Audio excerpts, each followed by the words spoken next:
Well, hello there.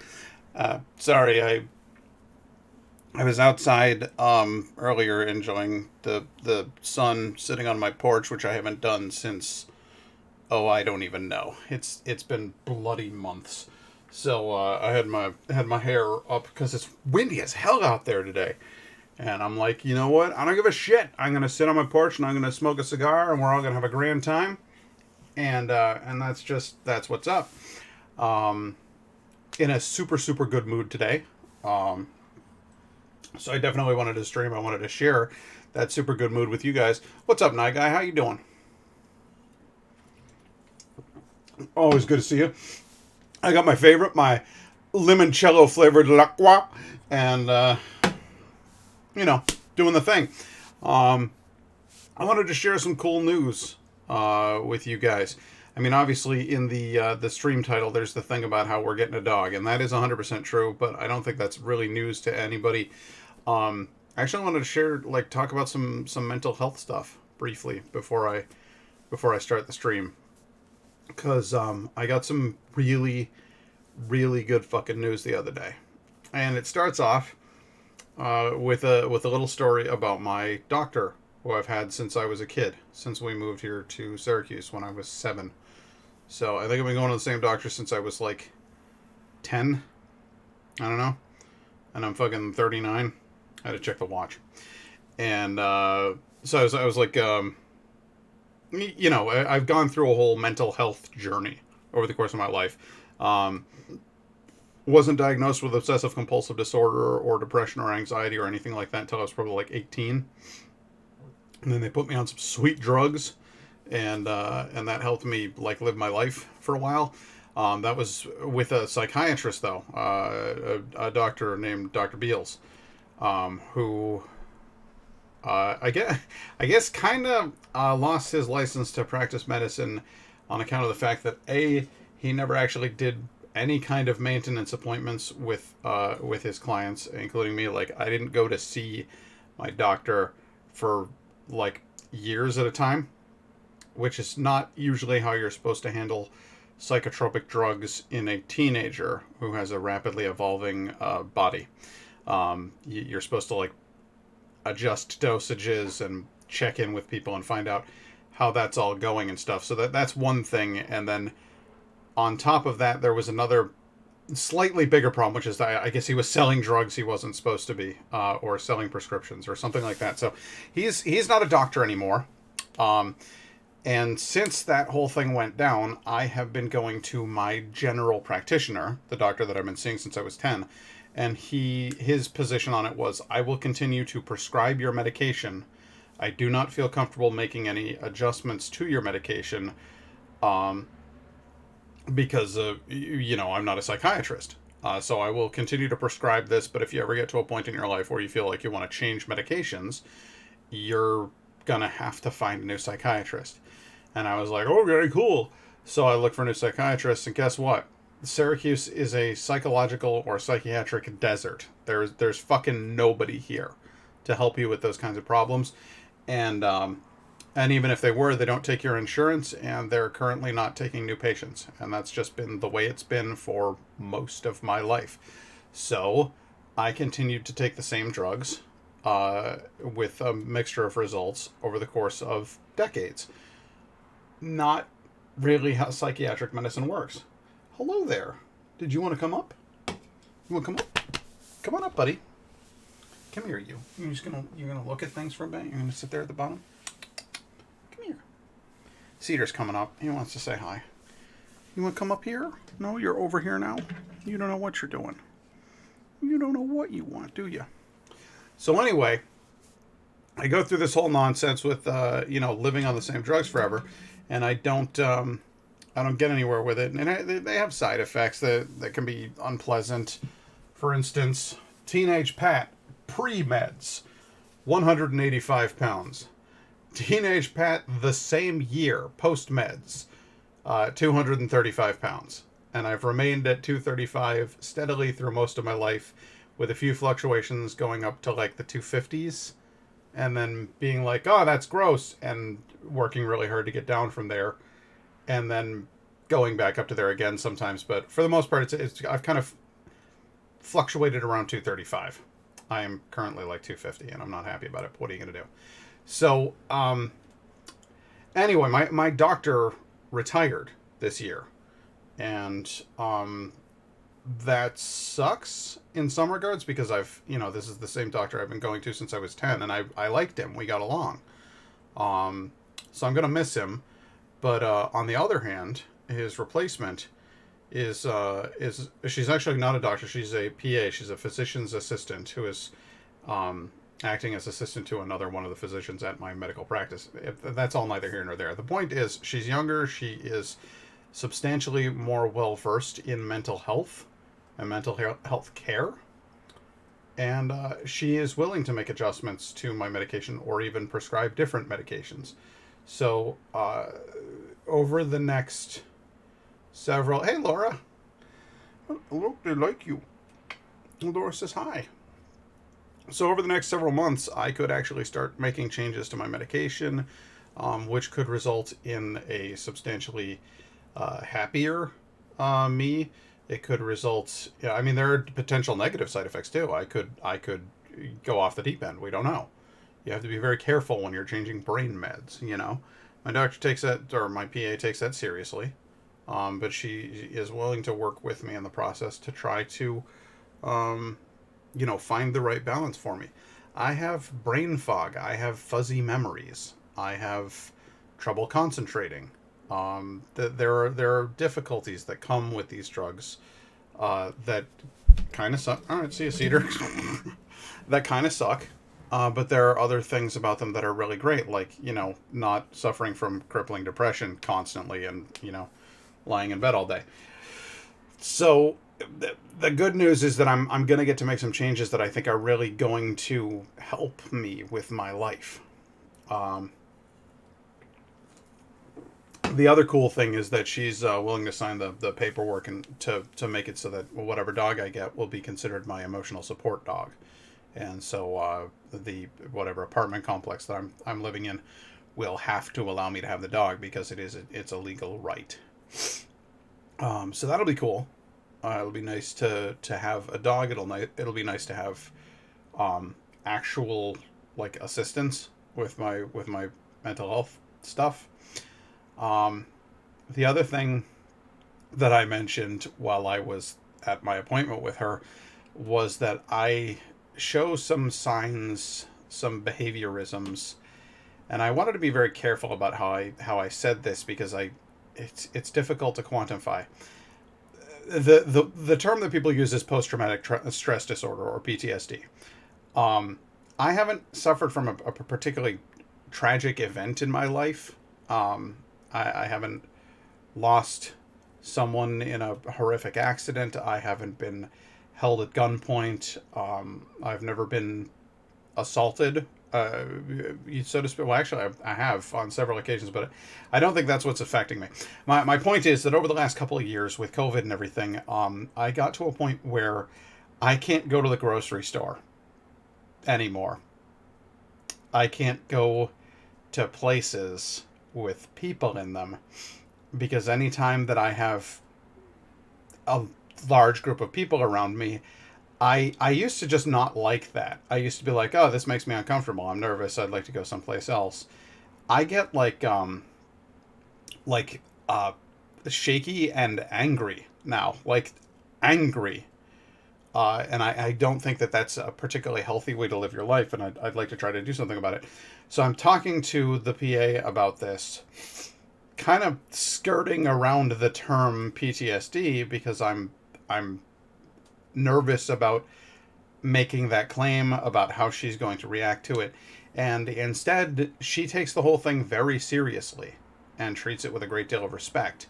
So I'm like relieved, like deeply, deeply relieved to find somebody who actually seems to support me in that regard, who thinks that, I might have an actual problem.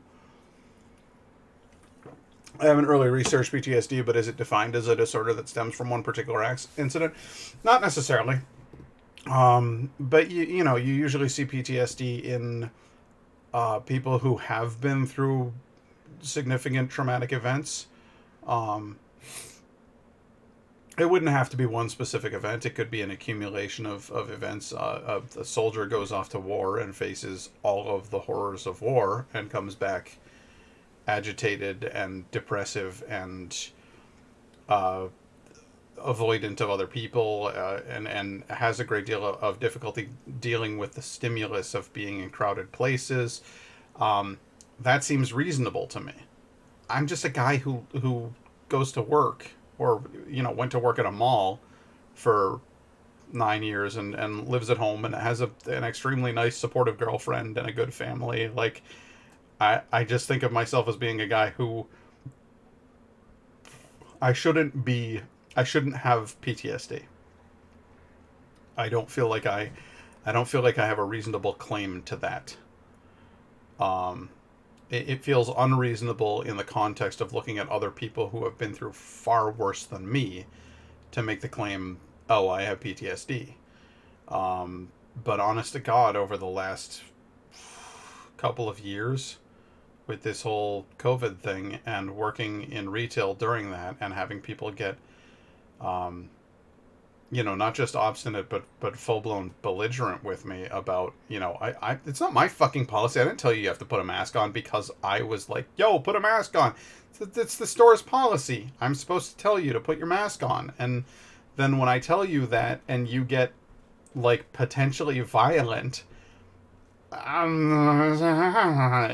kind of freaks me out. The whole thing makes me nervous and uncomfortable. And I went through a lot of that over the last 2 years.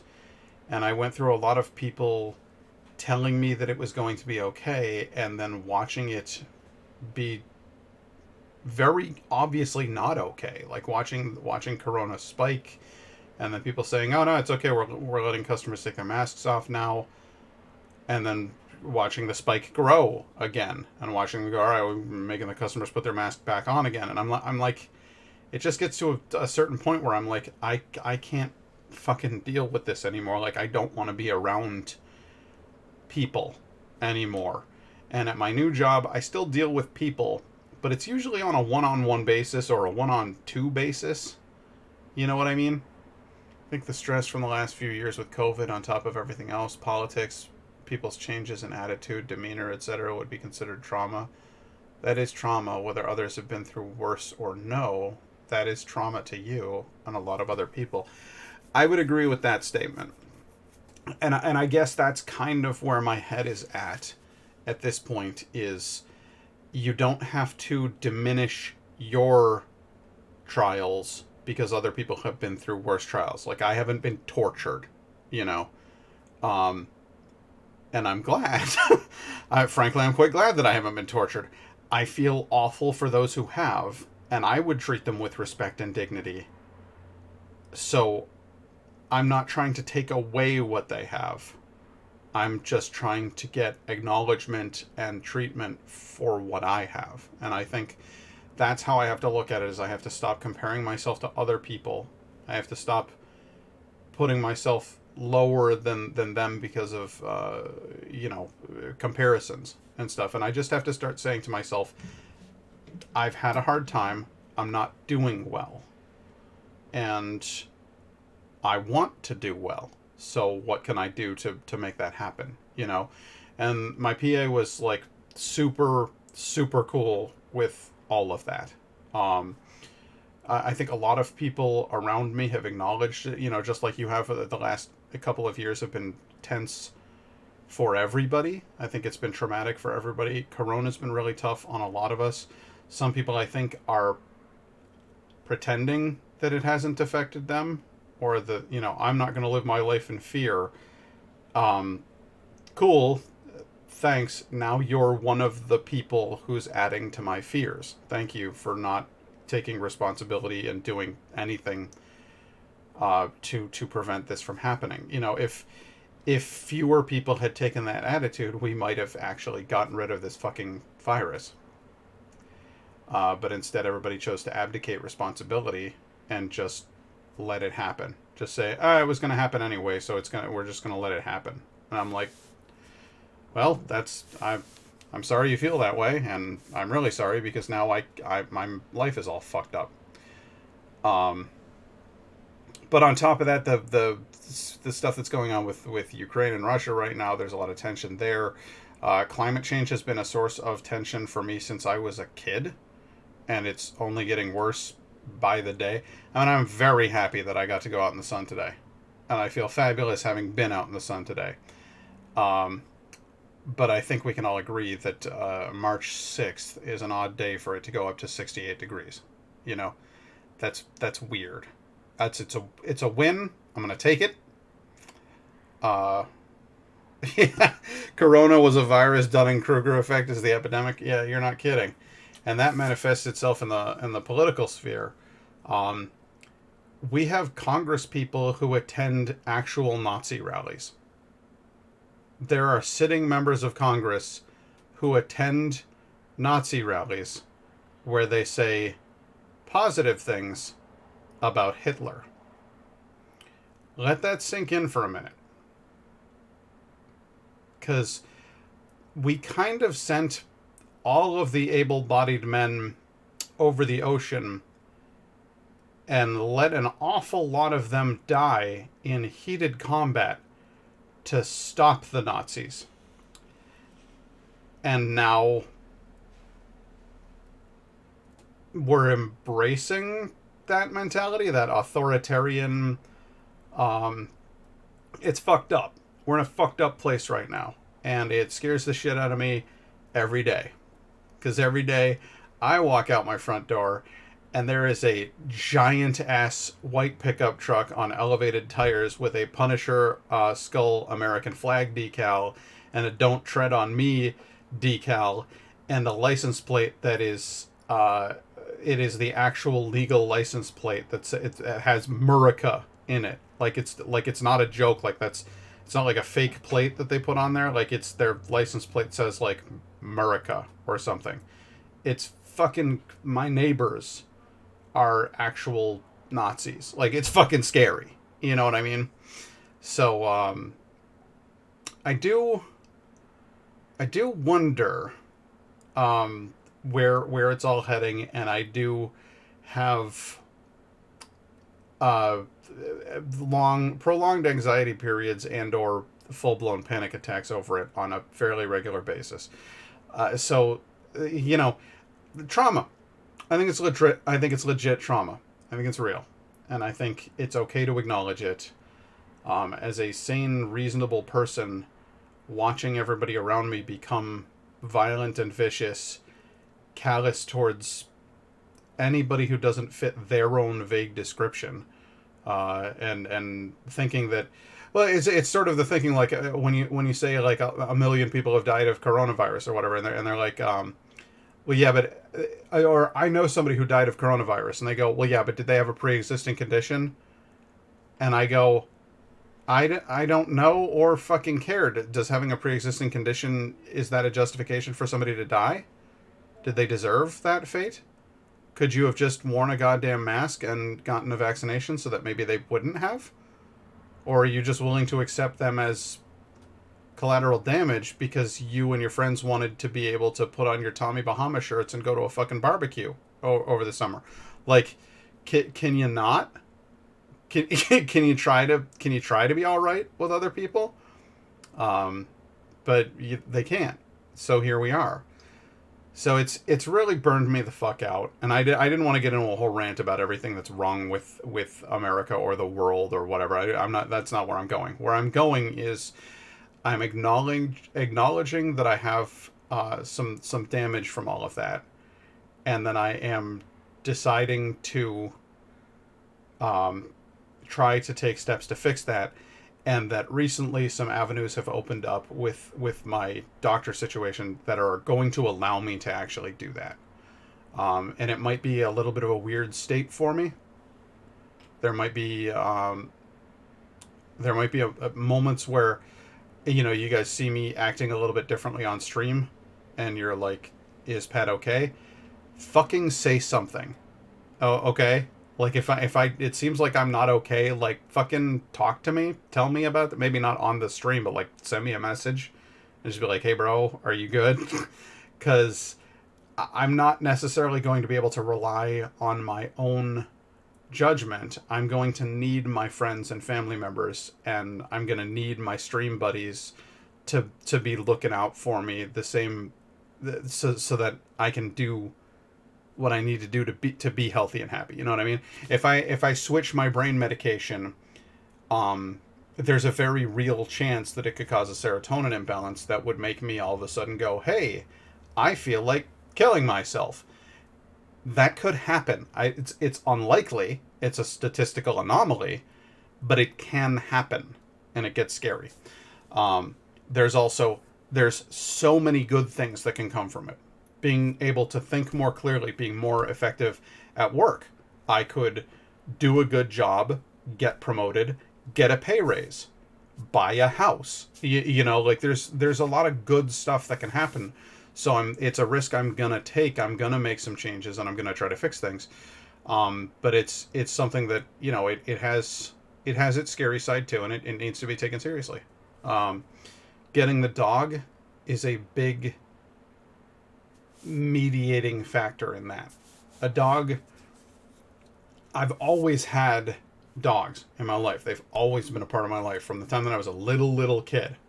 Going over to grandma's house, slapping my hands on the couch and going, come here, dogs, and having 5 dogs climb all over me and be like, stepping on me, and I'm going, but I'm laughing and we're having a great time. And the dogs are licking my face, and dogs are just Pat's buddies since I was a kid. And I've been Sans dog for several years at this point.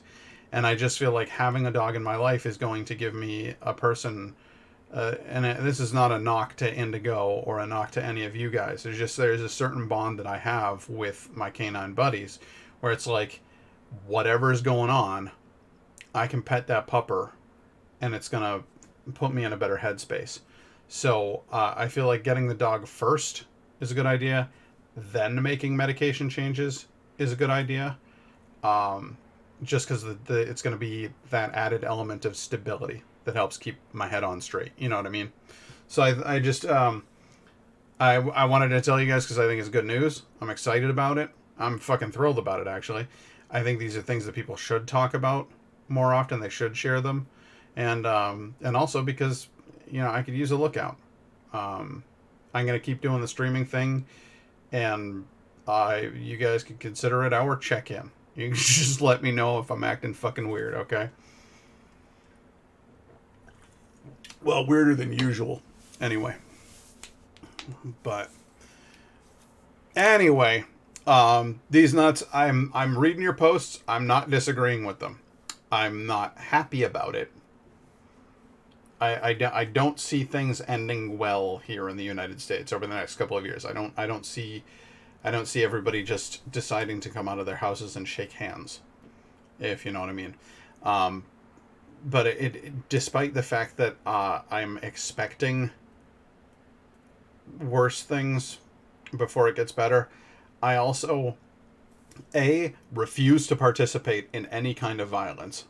I won't do it. I'm not hurting anybody unless they come here. This is my home. I have a family here. I've got a woman and a cat who I love. Do not fuck with them. But other than that, I'm not. These fucking local hooligans are driving around in trucks with shotguns. No, I'm not doing any of that shit. It's not going to happen. I'm going to hang out right here. I'm going to play video games. And I'm going to keep on practicing peace. Because that's how I live my life, But I don't want to go down that road mentally. I spent so many years of my life figuring that it's all headed towards Mad Max. And I couldn't be positive.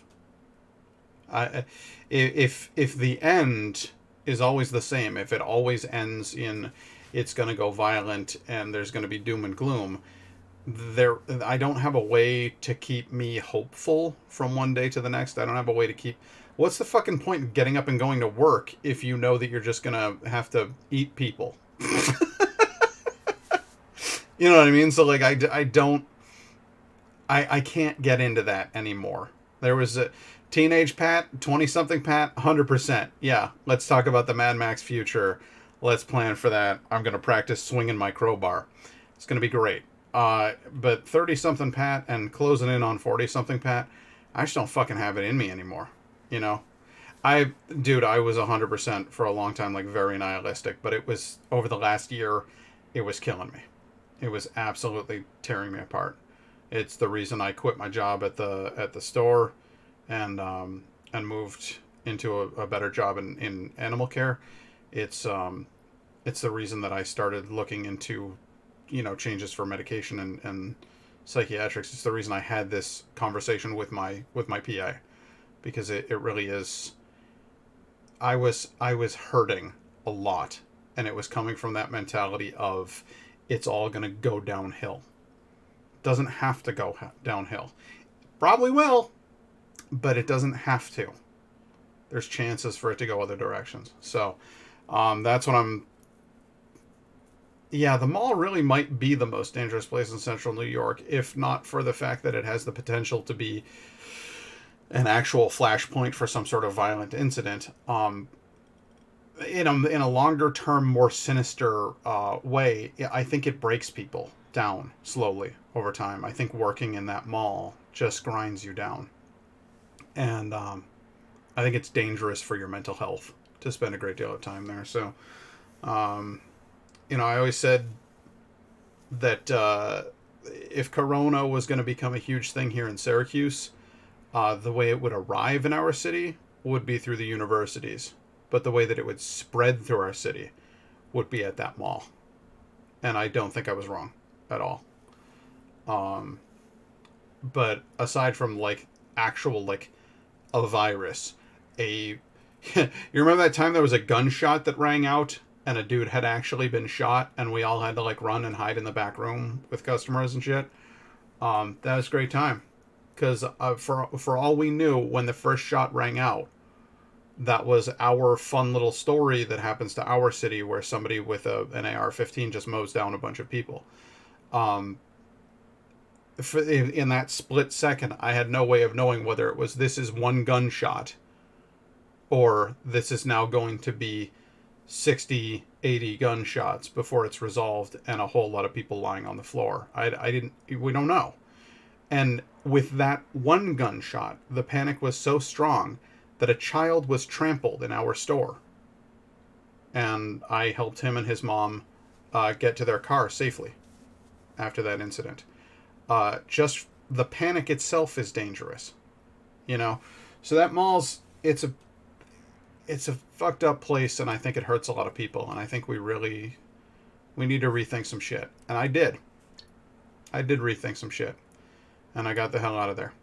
And I'm glad you did too, buddy. There's better places to be. Someone got stabbed on the floor below us so bad they zambonied the floor. I do remember that. I remember that a lot. I also remember an incident where some teenagers got into a fight in front of our store and somebody pulled a gun and the other person bitch slapped that gun out of their hand so hard that a piece of it broke off on the ground and rendered it unable to fire. That's a real thing that happened. I was there to feet from the gun. That's a real thing that happened in my life. Like, it's not good for you. These things are not good. Like, it's just it's all entirely too much. So I had to go, and I think I made the right choice. I think I was pretty close to the breaking point, and I think that has its, that's a big part of the trauma that I'm talking about. All of those little stories, all of those moments slowly add up. And I think it just, I think I have a legitimate claim here. I think I've got PTSD. And so I'm going to get a dog. And I'm going to pet that dog. And I'm going to be good to that dog. Because loving and caring for things is as good for those you know, whether it's a person, whether it's a human being, whether it's a pet, using your heart and loving someone else does as much good for you as it does for them. So so that's the scoop. We're getting a dog, and it's going to be fucking awesome. Now let's go murder some people in a zombie apocalypse wasteland, shall we? That sounds like fun. Hang on a second. My window's open, so it's gonna make a lot of noise, and so I'm just gonna fix that. Give me 2 seconds. I listen for a squeaking sound followed by the wrenching noise of my back, and then when I sit back down, you're gonna hear me go. There it is, and now I'm back. So, but that's all fun stuff. But let's not get bogged down in the creepy shit that happens at the mall. Instead, let us enjoy the day. I saw the sun. I went to an animal shelter and visited. Jesus Christ, I put 85 goddamn hours into this game. Well, I get technically 89 hours because I played the second save game here that I've got with you guys. I've put 90 hours into this game. I'm not sick of it. I'm not bored. I want to keep playing this game. I haven't even beaten it. So that is that's good stuff. So excited for you about your dog. I missed a lot of the dog conversation. Have you found one in the breed you were looking for? No. We went to a shelter to visit a dog that we agreed was very cute. And we went and visited her, and she's got a lot of problems. And it's not her fault. And I'm not going to hold that against her. But it's not the right dog for our home. She's extremely reactive, fear responsive, and she's you know, she needs help and stuff. Hey, Night Guy, welcome back.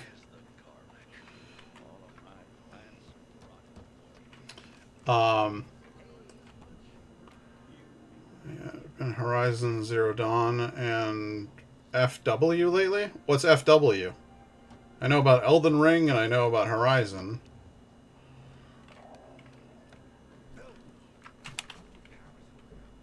I thought he was like, ah, boo!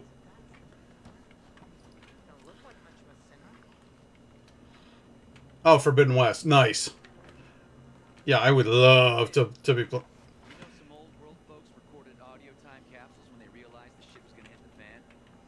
Gotta look inside buildings to find them. Cool. I thought he was gonna be like, hey kid, I'm a computer. I'm a computer. All right, I have to be so careful right now because I've been playing the end game where I have like all of my abilities unlocked and where my character is like super strong, and I could I could have made that jump. So I have to be really careful with my parkour or I'm gonna wind up fucking dead.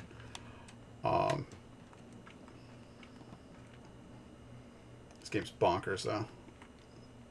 It's so pretty. The frickin' the ray tracing and stuff. Look at, did you see that? Look at the metal. How nice that is. It's getting dim. Where am I going? Why am I going? What am I doing? What am I going to do over here? Peacekeepers closed off the passage to the city center. To get there, Hakan and I had to find a way around the patrols. Okay. Alright, so we're going to go talk to some peacekeepers. Can I even do this yet? Okay. Yeah. Uses most of my stamina meter. I got a sex bot PS5. I call her Sony. They have deliberately kind of made the design on those very sleek these days. My computer's just a boxy mess. It's powerful, but it's just a box. And I feel like the PS5 is a sleek creature.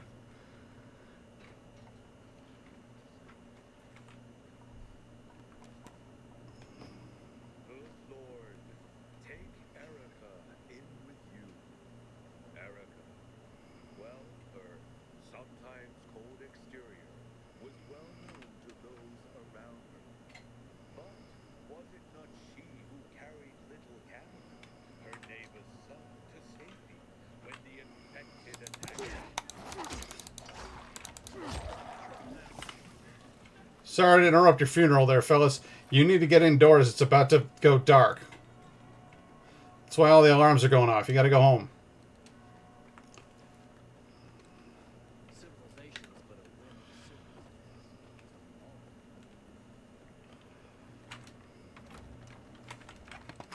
Alright, so let's do some story stuff. Go in here. Welcome back to the Bazaar. Hopefully this time they won't try to string me up.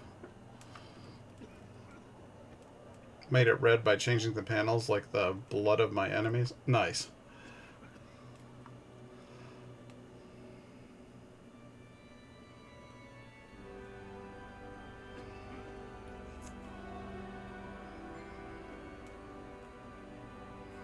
Kind of really... Watch where you're going. Oh, sorry, boss. What What a a day. day. Freaking way I can do it. No friggin' way you can do what? 5 years ago. What's the problem? Hey, aren't you the pilgrim they wanted to hang? Yeah, man. Man, you were in luck there. I could use some of that luck. I'm Alberto's apprentice. Not for long, probably. It's the 3rd time I'm taking a shot at this test. If I fail again, Craftmaster Alberto's gonna kick me out. Okay. What's the test? What's this test about? I have to design something useful for the citizens. I already invented underwater reading glasses for Alberto, then a retractable dog leash, but it kept jamming. And besides, we have no dogs here. All my ideas are worthless. Now is my last chance to prove that I am not worthless. So I spent the last several weeks walking around the bazaar and thinking hard. And then I hit it. Our goats. They're kept in cages because they eat crops. But life in cages makes them sad, and they give less milk. So I came up with the idea of a fence, energized with just a tiny bit of voltage. That would keep the goats under control and let them produce more milk. I called this invention the electric fence. It's a brilliant idea. So, what seems to be the problem with this invention of yours? I'm missing a few parts, and they're not that easy to get. I'm worried I won't be ready on time. Maybe you could help me. Maybe. If you find them for me, I'll give you one of my super cool inventions. Nothing to do with goats, I hope. Nah, something much more interesting. You'll see. Seriously. Some electric parts. I'll dismantle them for resistors and other useful things. As far as I know, they can be found in 2 places. One's an old hardware store on Fitzwilliam Place, near the water tower. Alberto says they'll be there for sure. But it's a dark place, full of turned creatures. You have to go there at night. And the other option? Whatever's left of military patrols. I know of one place south of Horseshoe, near the old electrical substation. Bandits roam in the area, so it's possible there's nothing left there. In which case you'll have to look for other patrol remains, or take a night trip to the store. Okay, so I want to comment on a couple of things. Number one, that I love this character. I love his tiny wrench here. That's fun. But secondly, the fact that he comes up with all these useless inventions, and then he specifically mentions a retractable dog leash. Working at a vet hospital, I can tell you there is nothing but disdain for retractable dog leashes among any animal professional. Shelters, vet hospitals, we all think that they're the worst fucking invention ever. They all they do is confuse your dog. Your dog has no idea how close it's supposed to be or how far away from you. And so it just like chokes itself constantly, like trying to pull itself around. They're fucking awful. And he's right, they do always jam. I have the parts you need. Looks like you're in luck after all. I have the parts you need on me. Are you serious? That's just fantastic. Heaven must have sent you. Yes, I actually fell from the sky. It was extraordinarily painful. How to thank you. One more thing. Could you help me set up my show? My installation's right outside the main entrance. Turn it on, please. I'll go get Alberto. Wait till he sees it. Meet me by the goat pen then, near the wall. Alright, buddy. Goat pen time.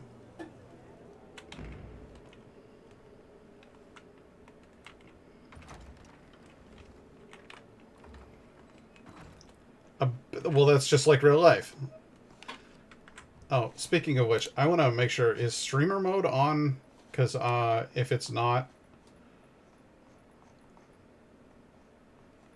Enable hands. No, you turn off the hands. Really? I thought there was a streamer mode.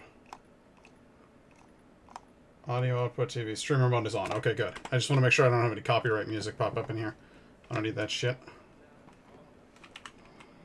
Where the hell am I going? Oh, here you go.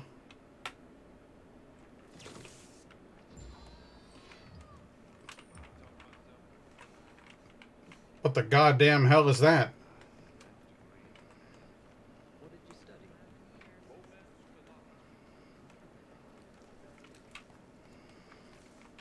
Dude. Ah, shit!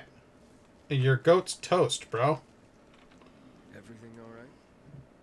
No, it's grilled. The goat is grilled. I'm such an idiot. What happened? I must have overcalculated the voltage. See, he's useless. I'm sorry. I don't know how I could get it so wrong. I told you it would be a waste of time. Why? I don't think so. This is very... It has big, huge You're saying it has potential. potential. Yes. It could be an effective weapon. A weapon? It's a ready formula. If you just use it on a weapon, it could raise your odds against turned creatures. The brave goat gave its life to science. There's dinner for everyone. And you? I take you as, and pronounce you, Goat is delicious. Craftmaster? Really? Oh my gosh, thank you. Thank you. we'll talk later. Come, Vincenzo. Well, Can't thank you enough. electric stun batons. Take this. If it's not strong enough, come round to my Craftmaster workshop. Sure, thanks. Just, watch yourself out there, okay? No worries, friend. Friend. I have a friend now. I helped a man kill a goat.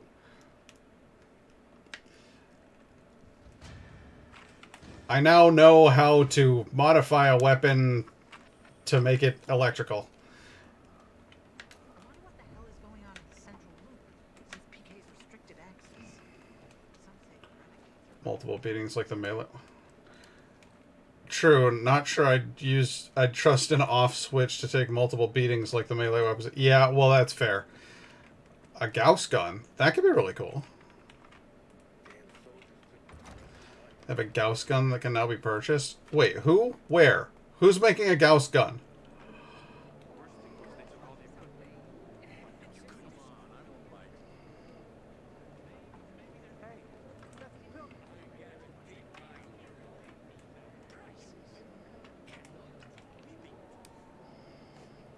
All right, well, there's the old man. Can I upgrade this? I think I should upgrade my bandages first.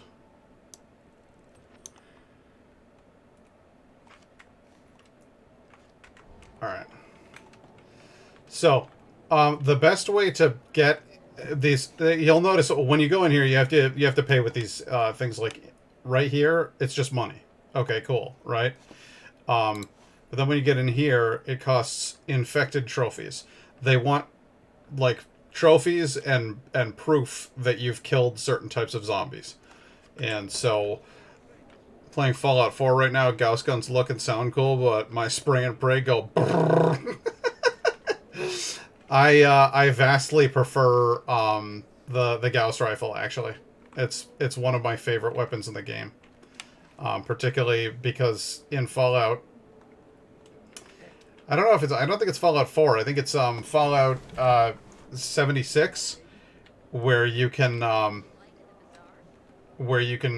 charge it. Like if you press and hold down the shot before you fire it, you can actually charge the thing and cause more damage. I love it.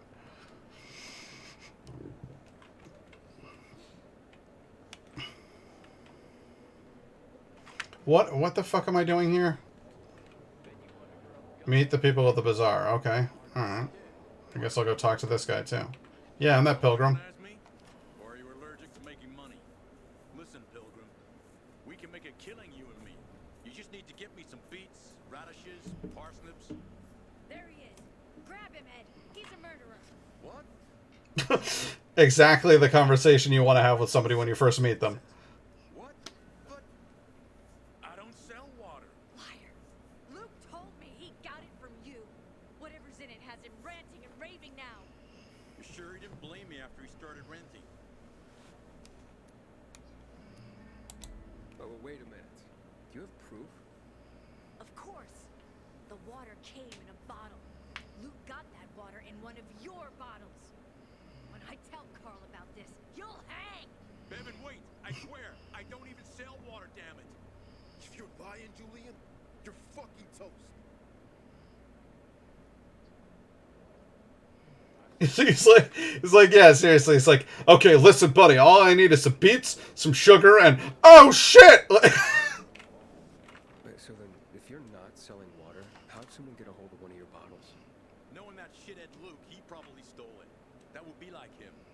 Even if he did, my water's pure as melted snowflakes. You sure? How do you store it? I buy bottles. There's no way it could become contaminated. Not a chance. My supplier, Marco, always has clean water. So, maybe it's revenge. For what? Everyone loves me. Never had an enemy in my life. Wait a second. Wait. Shit. Except maybe Marco. Well, that's being logical, my guy. Come to think of it, he's got an axe to grind for me. It was a long time ago. Never mind. Listen. He lives above an old shop on the west end of Villador, on Houndfield Lane. I traded him a few kilos of my finest flour for the water. Prove he poisoned it, and half my flour is yours. Can you do that for me? I do love flour. I guess I could check it out. And there's one more thing. I'm a little embarrassed. Hans might also have a bottle of this water. I thought you weren't selling it. I'm not, except, well, to Hans, and can you go warn him? He's also on Houndfield, a few buildings down. Something's fishy about this, Julian. Look, you better be telling the truth, otherwise it'll be hard to help you.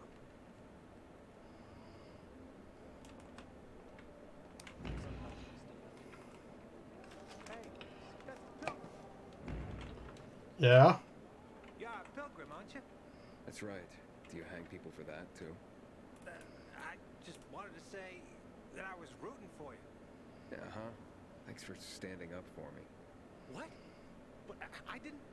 I get it. Sarcasm. Look, it's not that easy to go against the crowd. Sure. I know people are scared of pilgrims sometimes, but... Shit. You survived outside the walls. It had to be something. It sure was, buddy. Free-range eggs. Get free-range eggs from Happy Chickens. Hey, listen. You could be getting free-range eggs from Sad Chickens. Here's the thing, though. That's not a free range. You got them in a pen. I wonder what the hell is going on in the central loop. PK's restricted access. Alright, so first thing you learn about this game, always buy crafting supplies. Just never stop buying crafting supplies. Every time you visit a shop, buy all of their crafting supplies.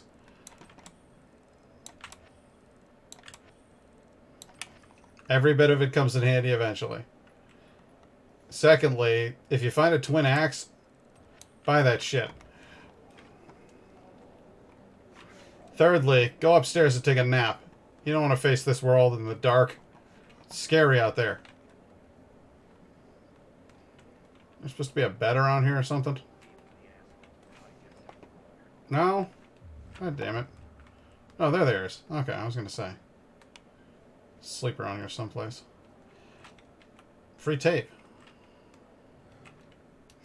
So I have this weird glitch in my other game where every time I go to bed, my character goes and starts having a seizure.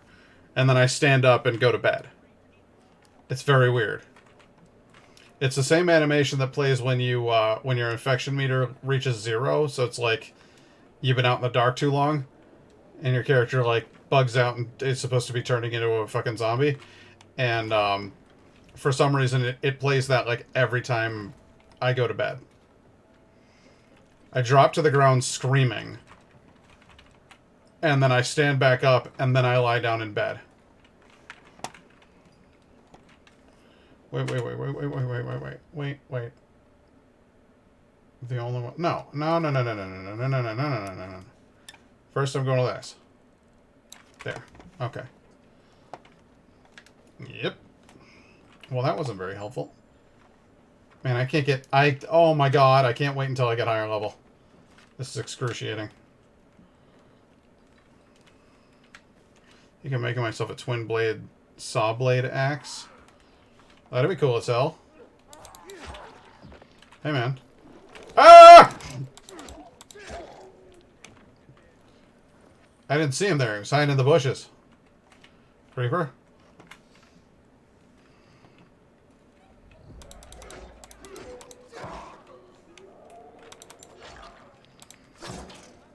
Weapons are so weak. You're fine, guys. Settle down.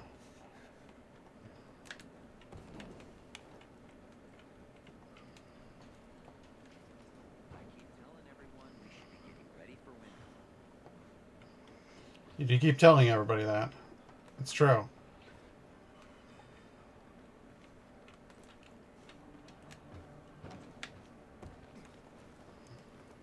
Why is the bell ringing?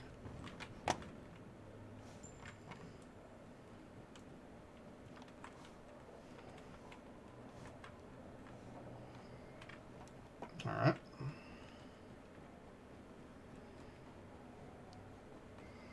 Kind of love that they flipped the switch on the zombie behavior. Dying Light 1, the inside was usually safer, but Dying Light 2 has the outside safer. Yeah, they've... Except for a couple of minor qualifiers on that. Hanging out inside in these games, you encounter a lot of the so-called sleeping beauties. And they'll come in like huge clusters where they're like hanging out indoors to avoid the light. And they're not particularly difficult to kill if you're willing to do a stealth sequence. Like you can...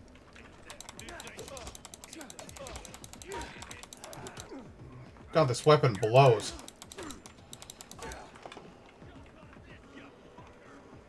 Oh boy. Knock that off. Don't call your friends. I hate all your friends. They're dicks.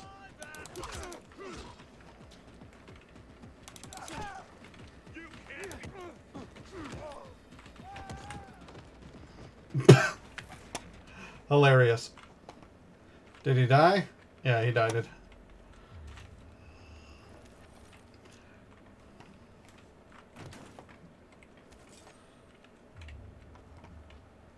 Okay, there's a safe house I can unlock.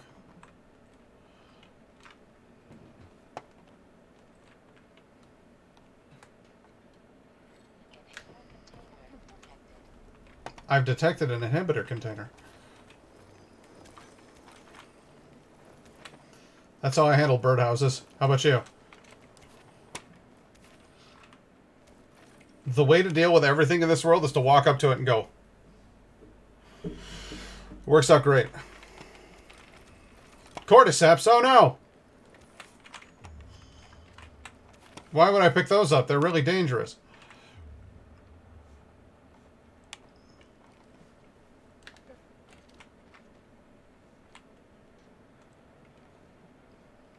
Okay.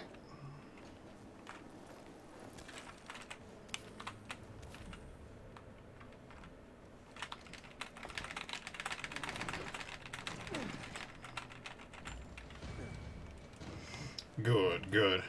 I missed a tarp. Oh, I get it, because the guy I kicked off the roof, he missed the tarp.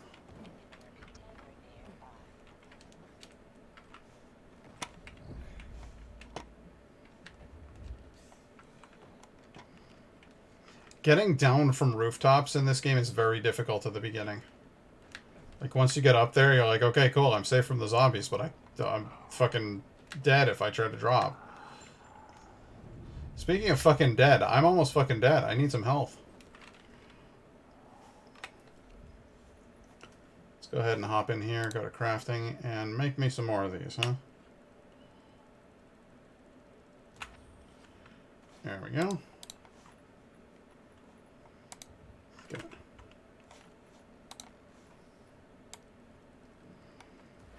It was hilarious at the time. I am constantly behind on comments, and I feel bad about that. I feel like, A, there's a delay, and B, I'm kind of... I don't know, I guess I'm easily distracted by the game. How do I know this is where the guy's house is? Hans? Hans, I'm breaking into your house.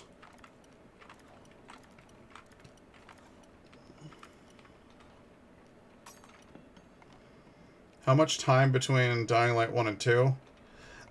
It's been 1 week since you looked at me. No, I think it's been 20 years.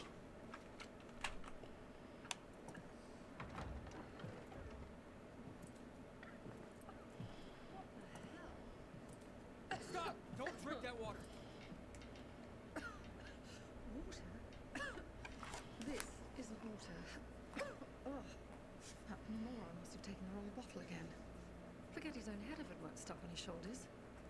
Hey, what did you mean by the wrong bottle? He always takes a little rocket fuel with him when he goes hunting. But the booze is right here. That means he's got water. Where is he? And what business is that of yours? The water he got from Julian. It might be contaminated. Why isn't this woman like, who are you and why are you in my home? He's hunting at this, the military tower, a few hundred meters west of here. Unless he's at the courts. I'll go to the tower. You check the courts, fast. Wait. Take the booze with you, in case he's already drank some of the water.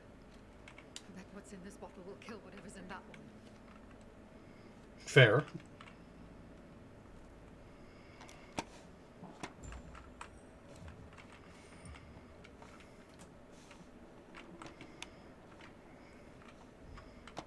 Alright, continuing over here to an old military tower. Ooh, that was close. Can't wait till my parkour skill is better. Can't wait until my other skills are better. Every one of my skills is shit, and gonna drop down on top of it. Oh yeah!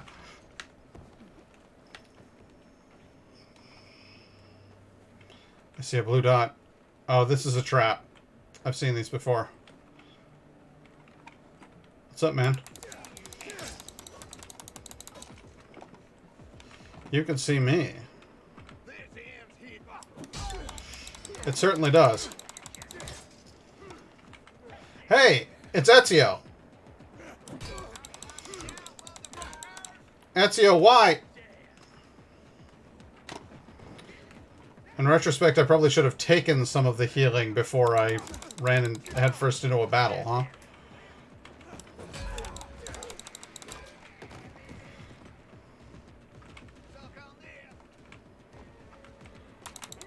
Suck what? Ow! Somebody's throwing stuff. I don't know.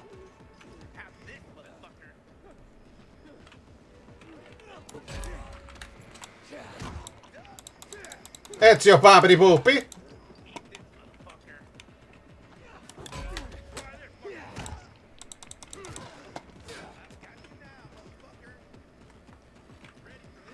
Why are you dressed like that? Ow. You guys are dicks. Luckily, you're being surrounded by the undead. Ow.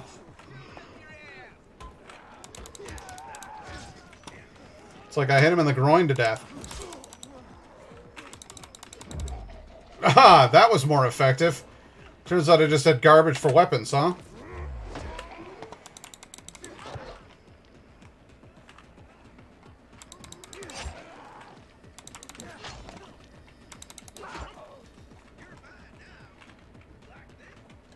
What have you learned nothing? Your two friends are dead.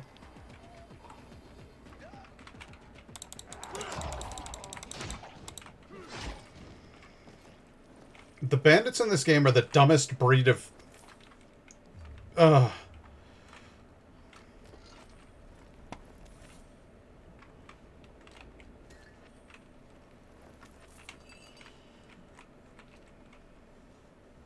Says the man who tries to open a lockbox from behind.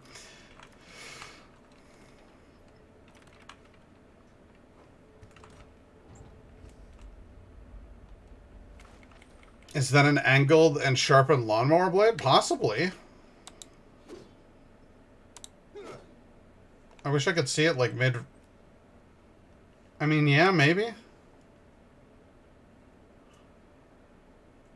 Might just be like sort of a jagged... Because it's got all those holes in it. What could that be?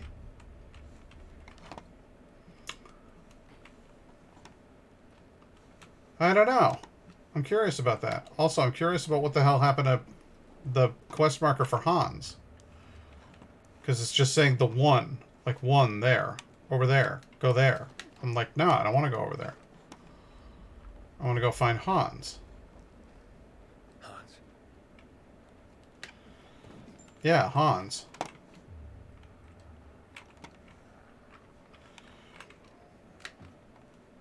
Yeah, there we go. Just barely made it.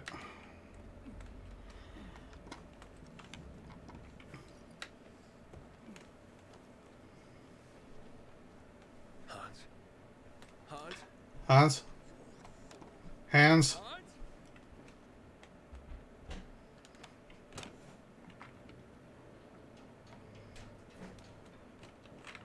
Hans. Are you Hans? What do you want? Did you drink any of that water? Goddamn right I did. Tasted like piss. It was poisoned! Shit. That may have been poison, Hans. One sip, then I spat the shit right out. Must have mixed up the bottles again. Whatever. Whatever. Are you usually this calm about being poisoned? Who gives a shit? Not my wife, I bet. Don't think she loves me anymore.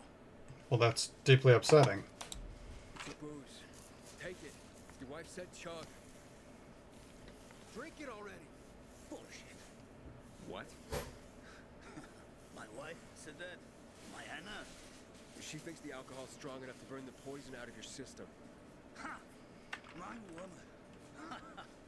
So she loves me after all, despite her bitching and moaning. And they say romance is dead. Here, for making my day. And maybe saving my life. Look, you need any help getting back? Nah, I'm good. Me and this bottle of booze still got some work to do. What a deeply unsettling marriage you must have, sir. He still hasn't drank any of it yet. Also, you're going to hunt in an area that is just coated in toxic chemicals. This is your preferred hunting ground, sir? I think whatever was in the water is the least of your worries. Mind if I look through your shit? Oh, hey, what do you know? He has a whiskey with him after all. A baby? There's a baby here.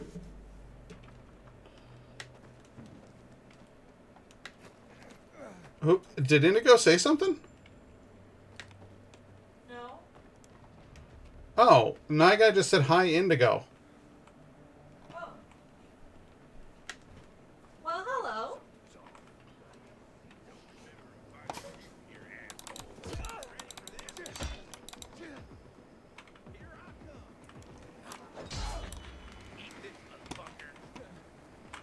I have desperately got to take some healing.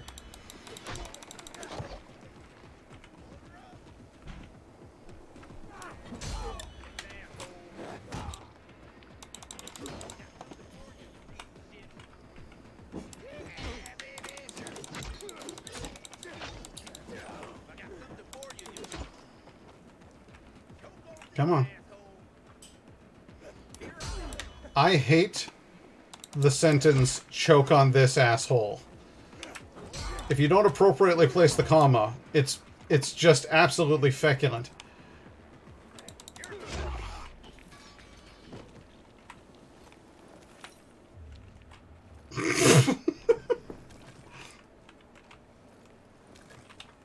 I will be distracted, but still listening. That's fair enough. It's good of you to join me in any capacity, sir.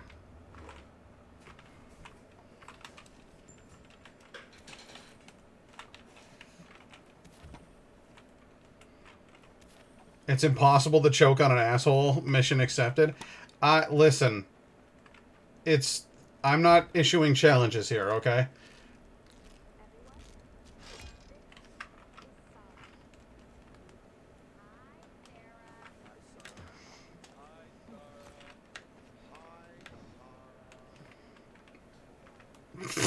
Love that guy. Hi, Sarah.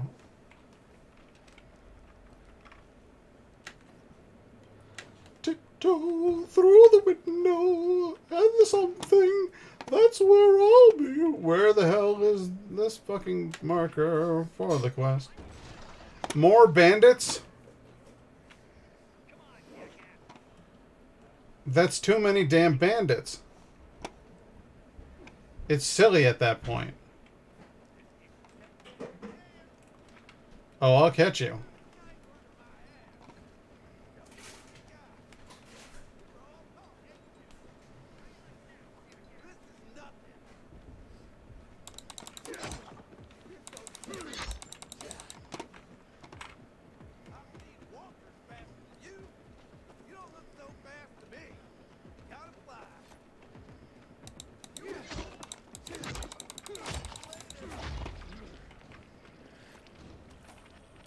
Alright, well, that was a fun little distraction, but where the hell... I need to get up top. Oh, good. The weapons at this level are really, really shitty, too. The bandits that survive these attacks must be astronomically high tetanus numbers. Probably.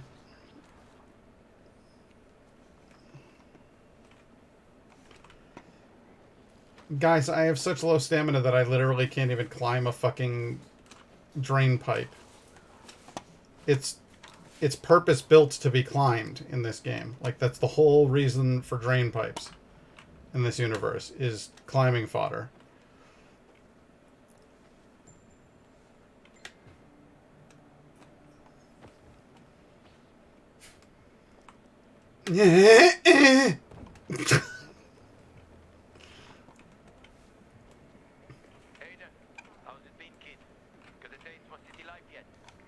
I've been here and there. You know, the best parties always have to be the center. And that's where we're going. I have a plan for how to get there. I'll tell you everything on the spot. Meet me on the roof, near the main metro station. Okay, but I'm kind of in the middle of something right now. There we go.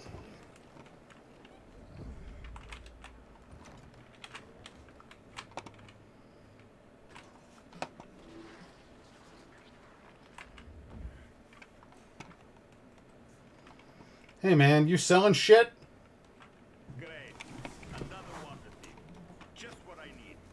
Between thieves and infected, I'll be out of business soon. Thieves, huh? Wait, what are you talking about? You came to rob me, didn't you? I'm here because a guy named Julian claims you sold him poisoned water. I didn't poison anything. All right? Julian claims otherwise. Sure. Listen to the guy who sold me flour mixed with plaster. If you're not the thief, how are you with infected? I need to get rid of those things that are down there. If not, I'm done here. Poison water or not. Okay. Looks like you've got a bit of a problem. You tell me what happened. Deal? Sure. Deal. Yeah, seriously, always check the water supply.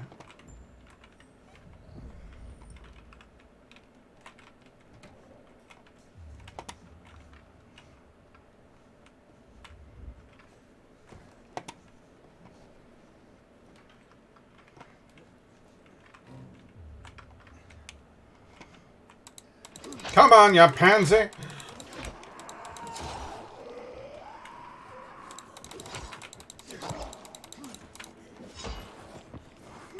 A real couple of fasties here.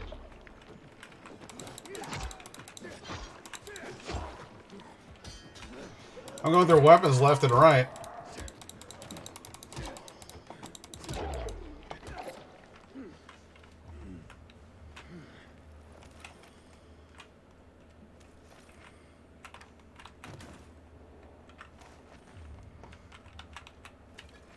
Ooh, lockers. I always open them all first and then go through. But there was only 2 items in there, so it wasn't as dramatic. Sorry to let you down, guys.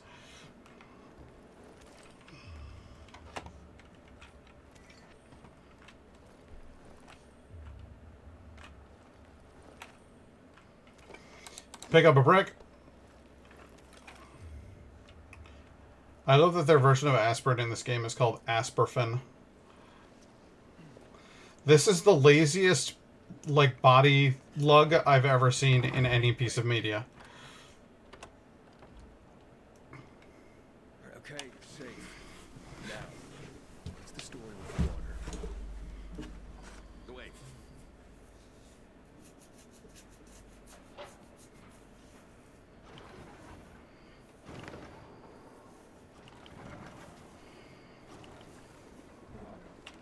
So you really are one of those fucked up pilgrims. Fucked up. Seriously. Gotta be a fucking criminal. Or pretty damn fucked up to drag your ass hundreds of miles through a world full of virus. Fucked up in a good way, of course.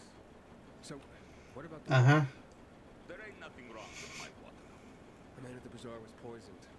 You'll be blamed if he dies. Ah. Damn it. Okay. It was an accident. Okay? An accident. It's because of these goddamn thieves. Thieves? They're always stealing my water. I can't take it anymore. So, I decided to set the trap. Do you deliberately poison the water to kill the bandits?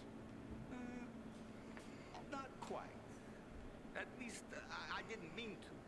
A while ago, I killed this viral that came crawling in here. And the fucker fell straight into a tub. The whole tub fucking ruined.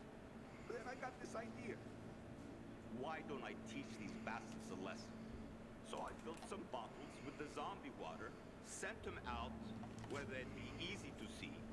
They were never supposed to make it into the bazaar. Guess I was sauced up and accidentally sold a few bottles to Julian. Look, I'll give you all the flour I got. I'll even throw something extra. Just don't tell anybody. I'd be ruined.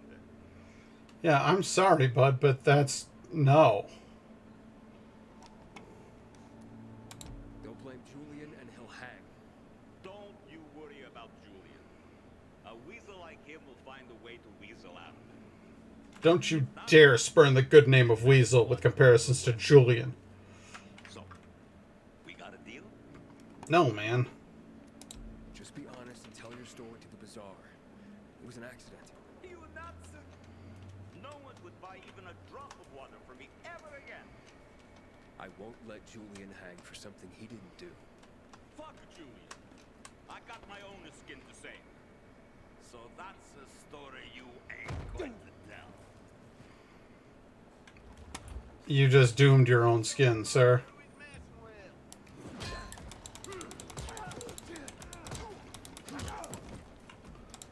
Marco, you're shit.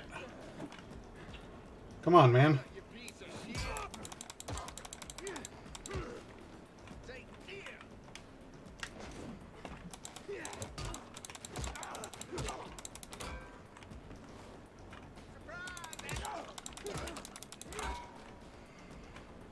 Now, come on, hit me.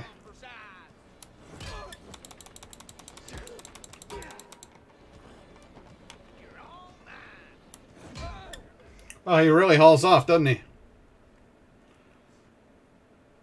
You know, you say that, and then I got my ass kicked by him, so...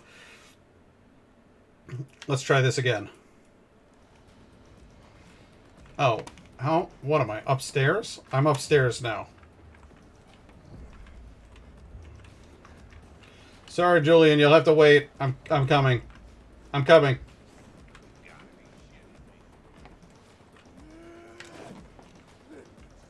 I've got to master this move. So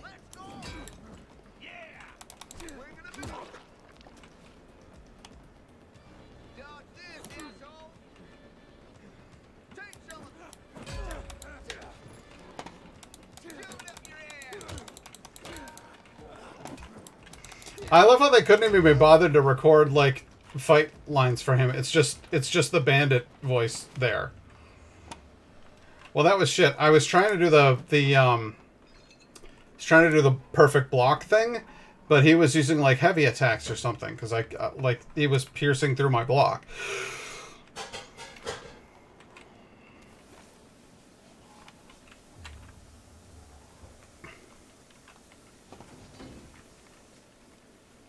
Yeah, well, that's... I have a little bit of trouble with the weapon leveling system in this game, because it's like, seriously, you can hit a guy in the face with a steel pipe, and he's gonna be fine. Like...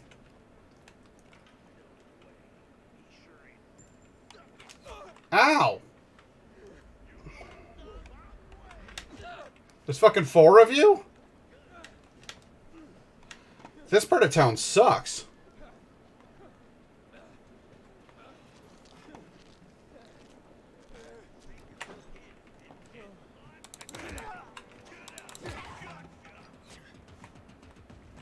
Why are you throwing stuff?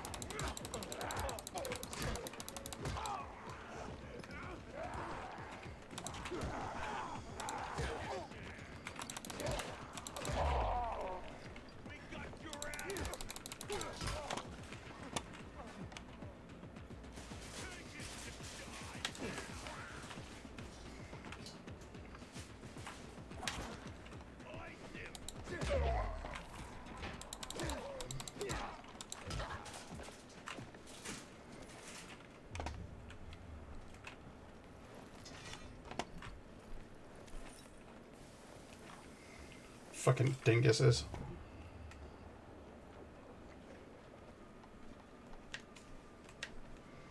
Have I wandered into Banditon again?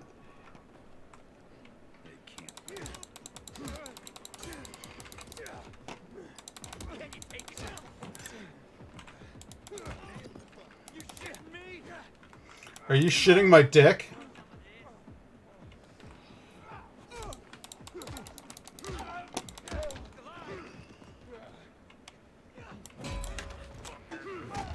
That's what I was trying to do.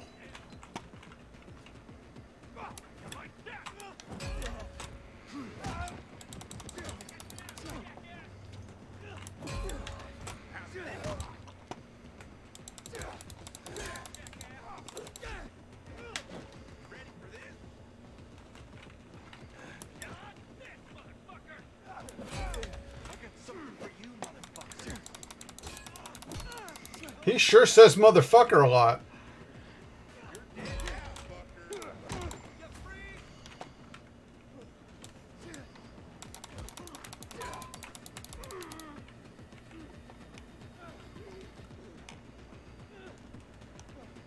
You're not running away from this.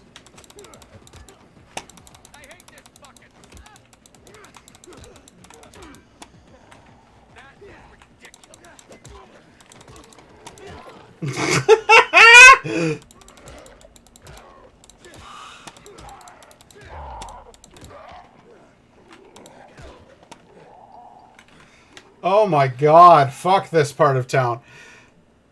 Are you shitting my dick ball terrifies me and also makes me ponder how it's possible? It's a fun meme. I don't know why I like it so much. Maybe he's into MILFs and is sexually frustrated, apocalypse and all. Maybe. The apocalypse really does get in one's way when one is just trying to chase them MILFs.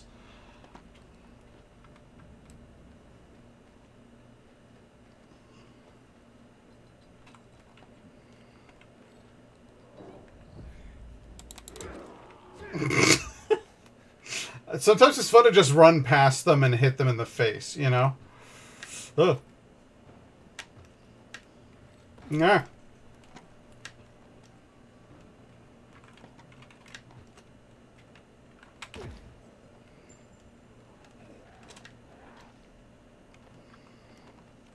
I gotta get back to the fucking town center before they punch that guy in the dick to death.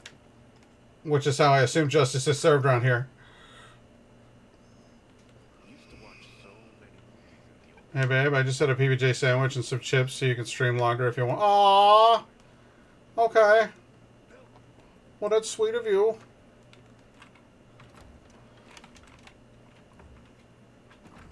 When he saw those local MILFs in his area, he's seen advertised so much that the literal apocalypse had happened for it.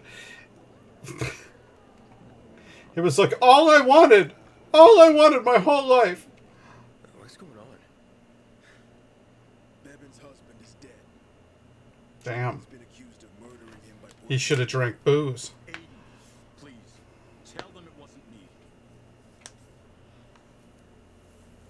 Julian is innocent. Viral fell into his supplier's storage tub. The guy drunkenly sold Julian contaminated water. It wasn't a murder. You swear to that before the Bizarre Council? Yeah. Where's that supplier? He's going to stand trial in... Marco is dead. I killed him. And my job here is done. It's okay. I forgive you. That scum Marco got what he deserved. Thank you, Aiden. Half of my flour is yours. Yeah, the flour mixed with plaster. Huh? No. Where'd you hear that? Oh, yeah, so once, but, yeah, you know, it... Yeah, keep the plaster. Just pay me and we'll be even. All right. Tell Bevan what happened. I don't know if you should talk to Bevan, buddy.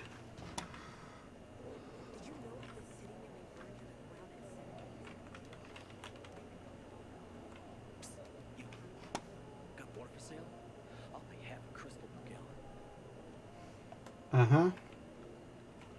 Hey, I'm sorry about your dude. Bevan.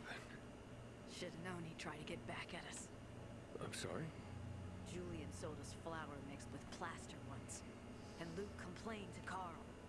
I guess this is Julian's revenge. Julian didn't do it, Bevan. It was Marco, his supplier. Well, he's paid for what he did. Marco's dead. Who cares? Won't help Luke now. No, it won't. Please, just go. I'm sorry.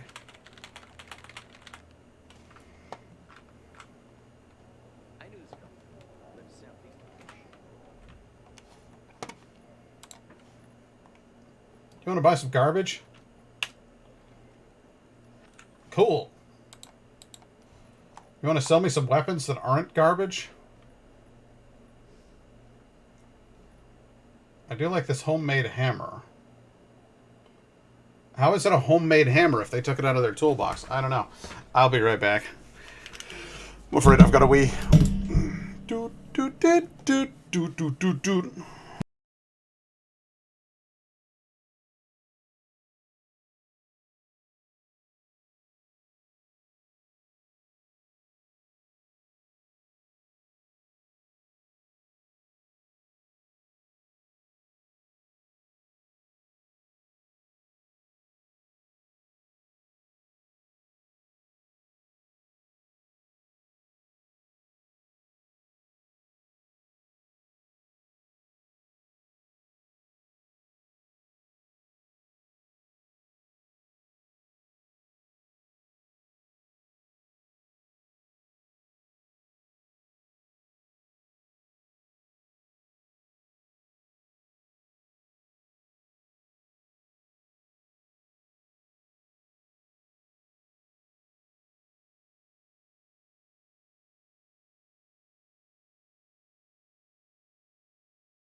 Okay, I'm back.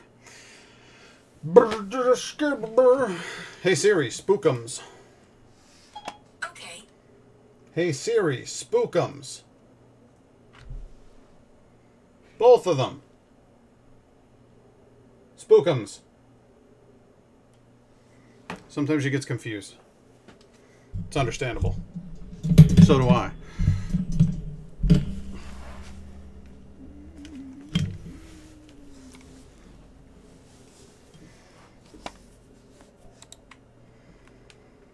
All right, my mic working? Is my mic working? Mic better be working. There it is. Okay, good.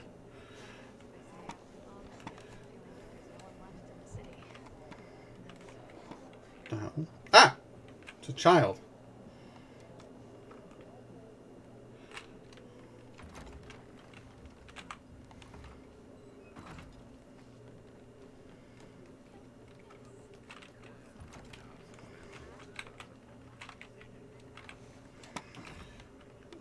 Let's see here.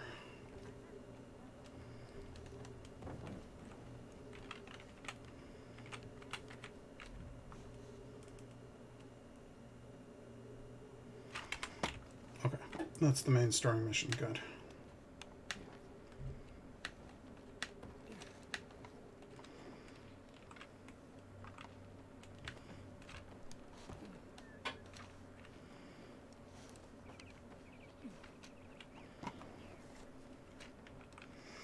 There we go. Yeah, we're getting someplace. The Larch. The Larch.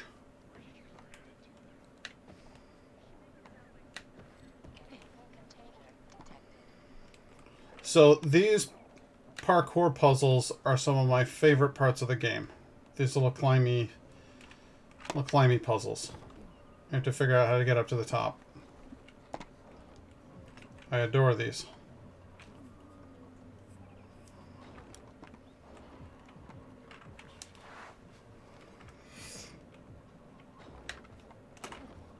And they're incredibly simple at the beginning.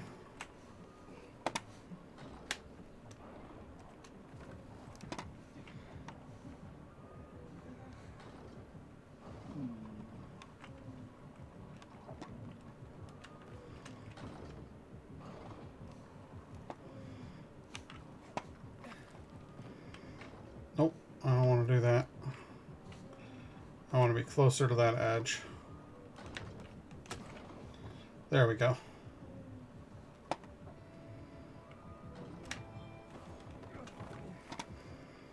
Got it.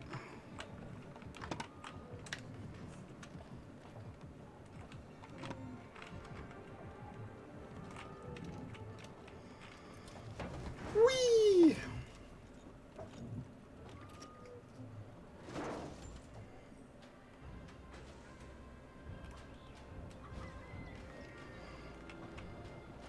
And then these guys show up and they build it into a little colony.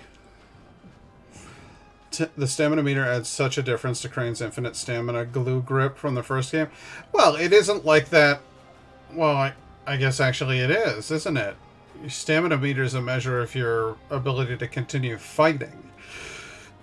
But in this game, it is... Yeah, no, that's fair. The stamina meter adds a sense of urgency. Yeet! What's going on, Eudosaurus?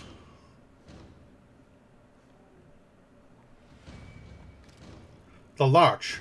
The Larch. Is there like a big shadow over there? It's really smoky over there.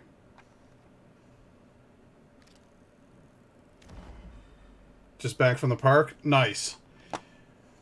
Indigo and I went for a little trip to Humane CNY to take a look at dogs there.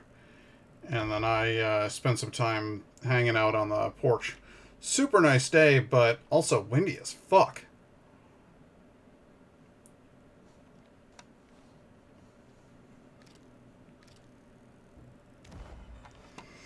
The puppy hunt was good. It's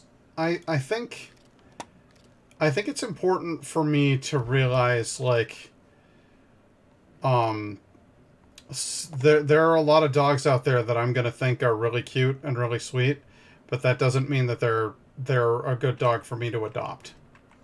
You know what I mean? I went to see. If you look at Pet Finder, you will see a dog that's over at Humane CNY that looks, at least in the photo they have, remarkably like Tulip, our manager's dog. Um, she's not. She's substantially larger, and she's actually got kind of like medium long hair. So she's like a pitty mix, but it's mixed with something that has longer hair, maybe a border collie, something like that.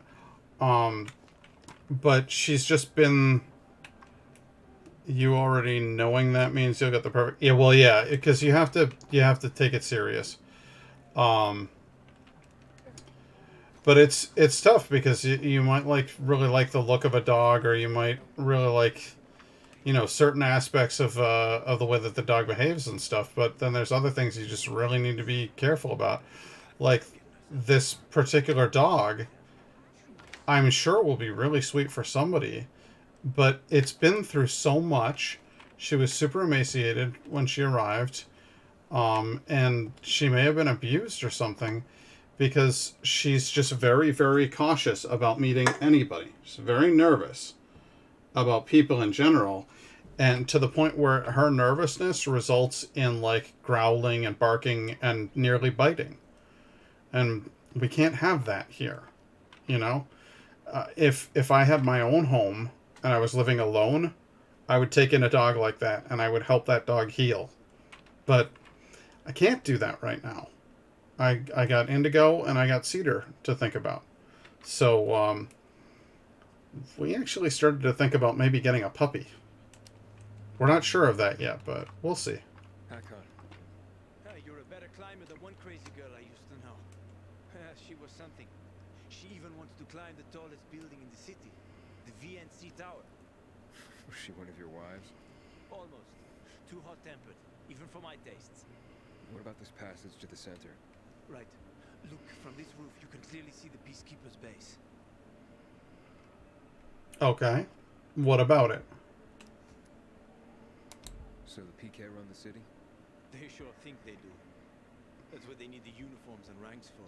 They tattoo them. They're fucking obsessed with hierarchy. But they don't control the city. At least not all of it. Who controls the rest? The Colonel. The Renegades. Well, you won't meet them here. For now. Wait, you brought me here to take a look at the Peacekeepers? The PK are your ticket to the center. I told you the only way to get there is through the metro tunnels. I'll go inside and draw their attention away from the platform. Then you enter the metro technical station.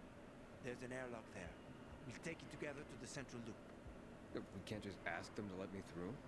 No chance. Right now, each new face they see belongs to a suspect in their commander's murder. They know me. I trade with them sometimes. I deliver lamps from the girls, or goods from dark zones. There might be a few infected there. Nothing a pilgrim can handle, though. When you get to the main station, let me know. Now you better get some sleep. You'll head out at night, when there's less infected in the tunnels. When there's less infected in the tunnels, but more infected out on the streets. I'm gonna go sleep in this pile of pumpkins! Redeemed Hydra. I can't. I don't have any water. Hang on. Hang on. Hang on.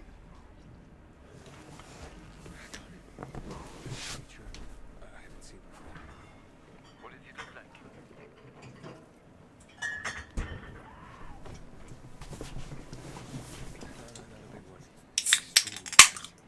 Probably a bolter.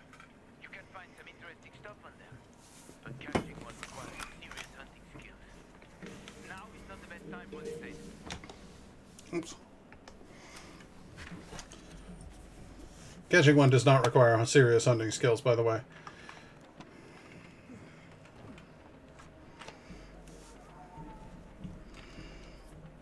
Yeah, everything in here they've changed the appearance on in cool ways. I don't feel upset about any of the changes they made.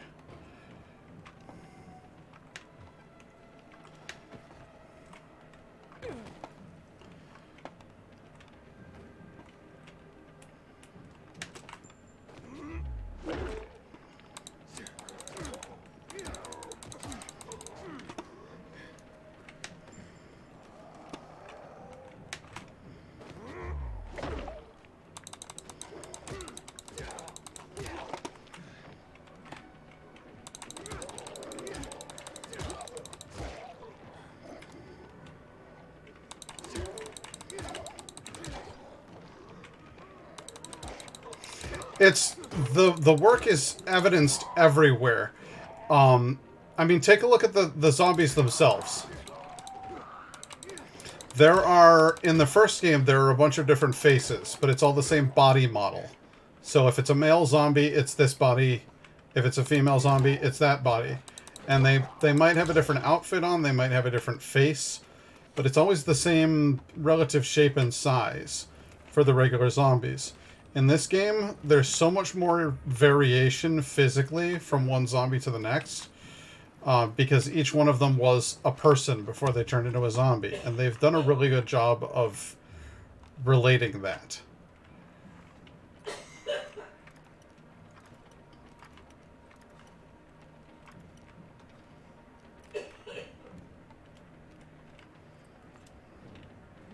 And then when you get into the different classes of zombies, it's usually like, huh? Is Indigo okay? Baby? I'm okay. Wrong pipe. Oh God. See, I don't even hear with my headphones on like this. She was like choking or something. She said wrong pipe. Apparently she took a drink and it went into her air tubes.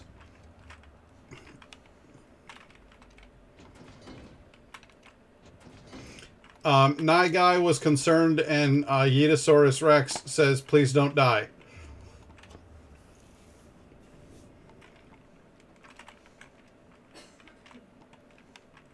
The point is that you are well loved. Oh, shit.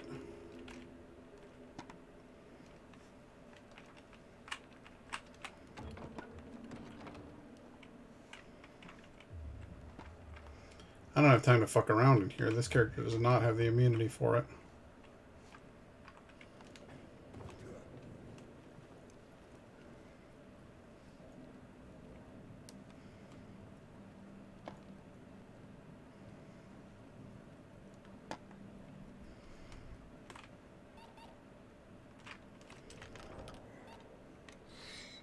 I have to take my inhaler.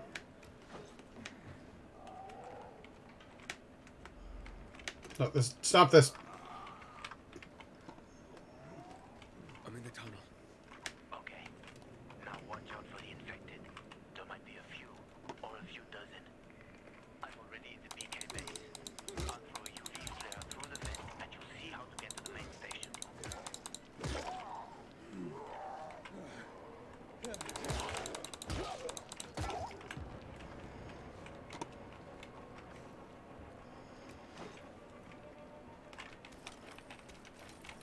Here's where we start gathering UV shrooms. Nice.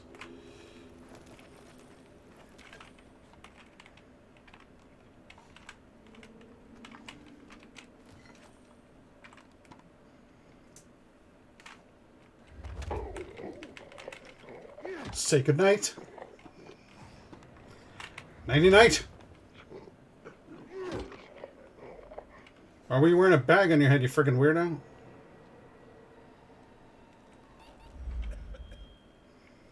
God, my immunity's already low. This is ridiculous.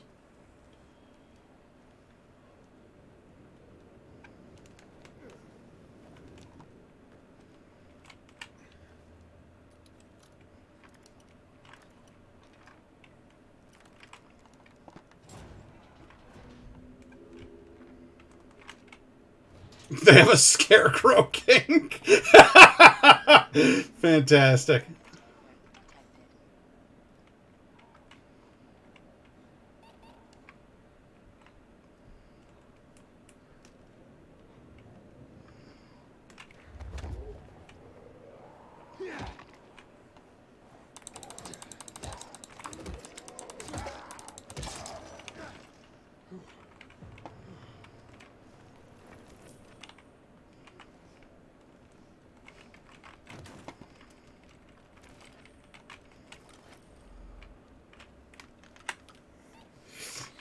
Gotta take my inhaler.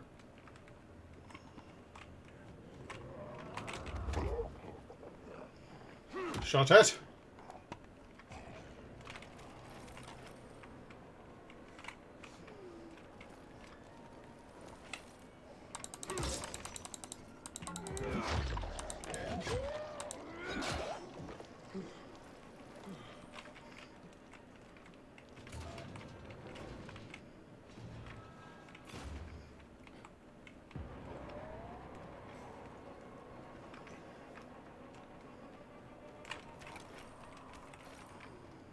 I am not even fucking around with this nonsense where they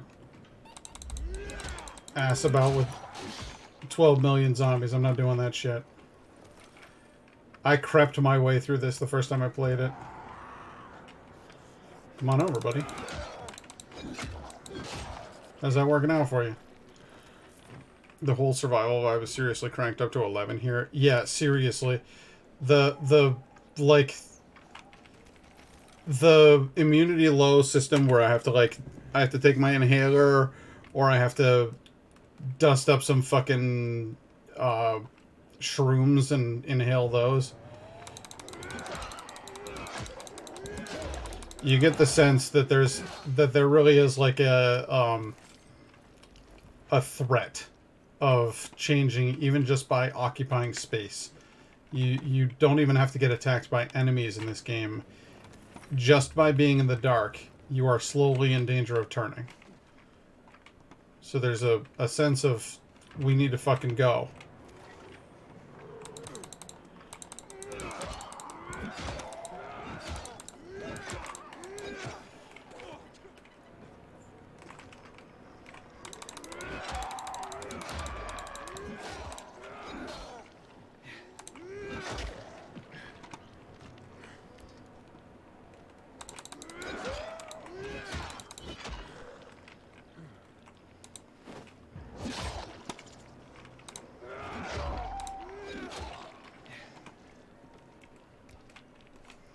And, like, what you usually want to do all through Dying Light is, like, fleece everybody.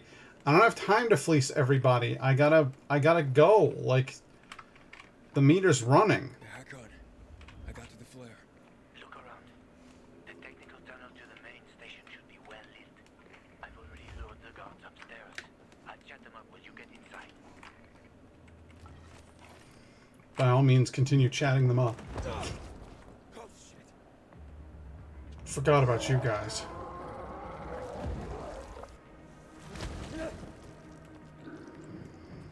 The replacement of the frog in this game.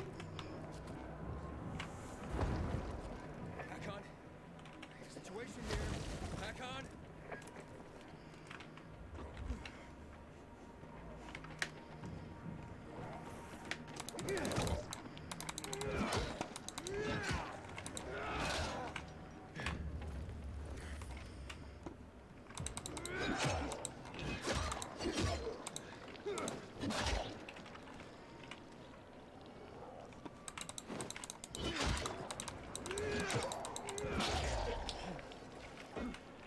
Now I'm not really in any danger. At least while it's not from turning, because anytime that I walk over this... Oh. It doesn't work anymore. Okay, well then, moving on.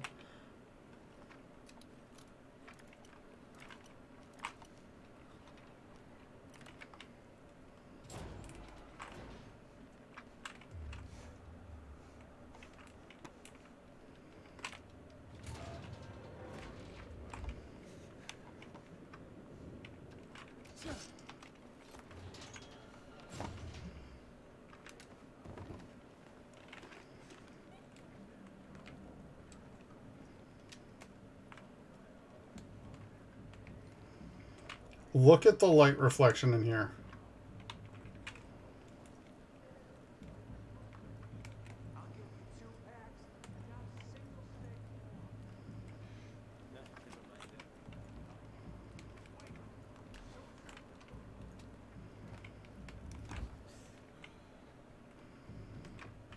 Good. It's really, really pretty. They decided to really, apparently the developers decided to really invest in the whole ray tracing thing. They made it a priority, which not a whole lot of games have. And I really think that they did a great job with it. I'm inside. 5 packs. Think about it, and I'll be right back. I'm on the platform. Open the airlock. I'll be there in a second.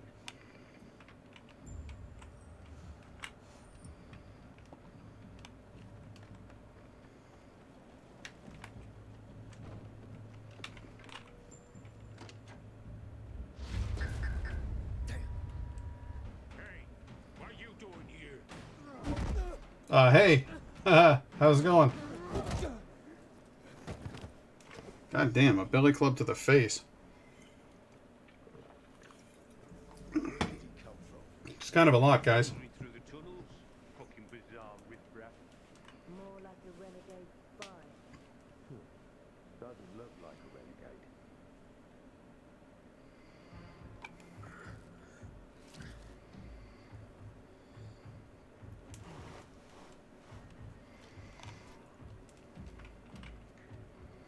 Okay. Locked in a subway bathroom.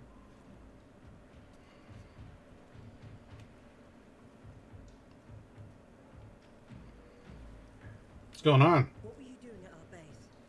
I don't know. I'm only trying to get to the city center. The center? The tunnel's gonna be closed until you hand over Lucas's killers. Bizarre scum. How is it that you lot saw nothing, heard nothing, and you managed to forget about the ban on passage? Maybe we'll start punishing you by cutting off your hands. That would improve your memory, huh? I don't think it would. What were you doing 4 days ago? I'm a pilgrim. 4 days ago, I was 100 kilometers away. Enough, Anderson. We need the truth. You won't get it through coercion. But Commander Lucas always Lucas is said... dead, and now I'm in command. You've read the reports? A pilgrim appeared in the bazaar yesterday. Looks like he's not lying. Leave us, Sergeant. I want to talk to him alone.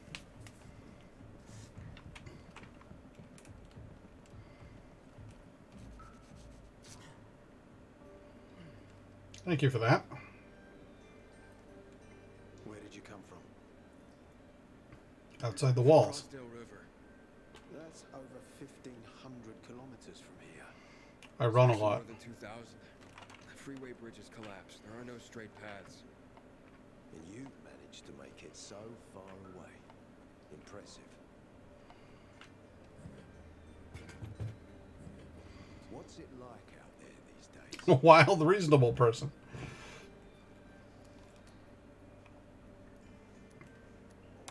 When was the last time you were out of the city? About 15 years ago. And there are that many fewer survivors. And that many more infected. Stands to reason. Most people endure living in this hellhole because what's out there has got to be so much worse. My wife and I lived in England. I had 2 sisters, 2 brothers. Haven't heard from them for 10 years. Where did they live? In and around London. From what I've been told, London doesn't exist. There may be 4 settlements left on the entire island. Fucking hell. What's it like outside the walls? You never know where danger's gonna come from. Always new territories, new threats. You came here to take shelter. I came here because I'm looking for someone. And a lot of people are said to have survived in Villador. You're looking for someone. Maybe I can help you. Alright, now, guy. Free. Decisions will be made. What do you need? No nonsense. That's good. The tunnel will be closed until I find our commander's murderer. Commander Lucas. His body was found in the bazaar. Horribly mutilated. The people of the bazaar aren't making this easy. They're proud and loyal. They refuse to turn anyone in. But command has lost its patience. I have orders from the top, Pilgrim. If the inhabitants of Old Villador continue to revolt, our army will come here and burn the bazaar to the ground. Now, I'd rather avoid that. What do you need from me? Lucas had a weapon. A rare set of brass knuckles called the Lazarus. This is the key to finding the killer. If you learn anything about the Lazarus, tell me, and I will most certainly return the favor. It's worth a lot, and we didn't find it on his body. I think someone from the bazaar may have appropriated it.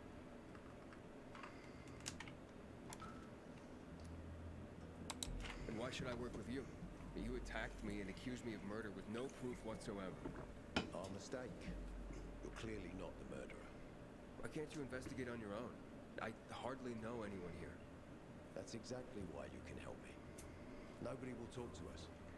To them, we're occupiers. The fact that we clear the streets of the infected and catch criminals doesn't matter. matters is that we eat their food and drink their water. But you're a pilgrim. There are many ways you can help people. And you're from the outside. They can trust you. They tried to kill me. Nah, look. We are your only chance.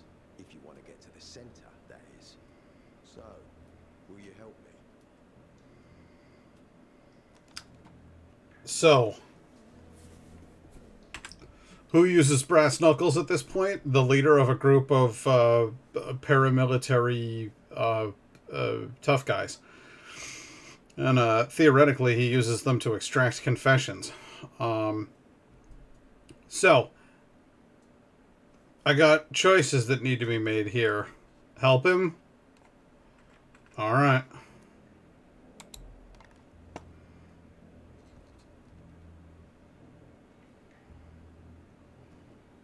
So if I find that weapon, you'll let me through to the center? It's not that easy. Villador suffered much. First, it was isolated from the outside world because of infection. Then the walls became its salvation. But people here learned not to trust easily. I won't open the passage until I've caught the killer. But if you can find the Lazarus, I'll remember that. You'll be the first one through, once justice is done. Sounds as if I have no other choice. I'll try. Who's giving them these sick haircuts? I love his scar. And don't come back empty-handed. Good luck. It almost looks like a question mark.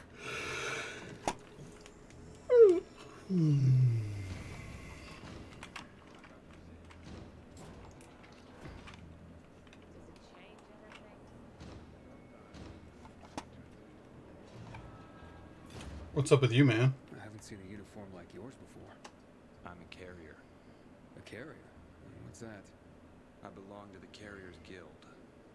I'm one of many. If there are so many of you, why haven't I seen your uniform before? We're discreet.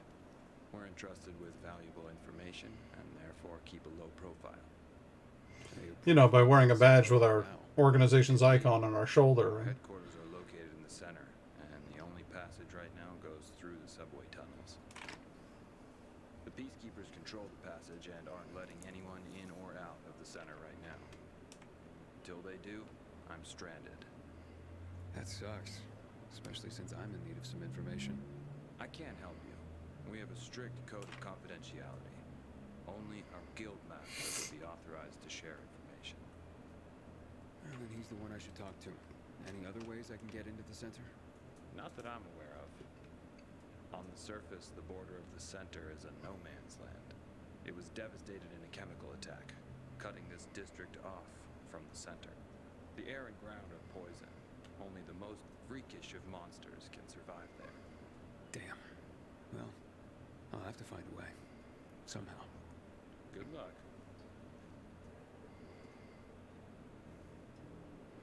Nice gloves. You look like an X-Man. Hey then, buddy. Good you're alive. Yeah? I got caught and questioned. Good. It didn't kill you. Meet me outside. Yesterday I had a good day. Killed 5 infected while on patrol. Nice. 5. Because of giving you shit patrols. If you went around the hospital once or twice, your stats would improve. Possibly. I'm not convinced. 3 or 5 kills in one day? Not impressive. I'm sorry. Did you just call me citizen? You're sweeping up, for fuck's sake! You must help us. Otherwise there will be a rebellion. Carl. Help us in the investigation. We'll help you with the bandits. I told you already. Nobody in the bazaar had anything to do with Lucas's death. Then why won't you let us search your homes, huh? If everyone is so innocent, then there'd be nothing to hide. Keep your brutes away from our homes, Anderson. So you're hiding someone. Time is running out, Carl. You don't hand over the killer, we'll raise your precious bazaar to the ground. So the wind. whirlwind, Anderson. Don't bite off more than you can chew, old man. Aiden, Old man. roof next to the metro.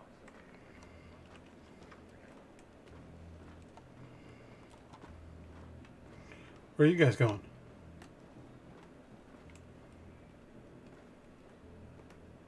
We need the juice to turn on the UVs. Get on top and activate the windmill, will ya? You got water for sale? I'll pay half a crystal per gallon. Okay.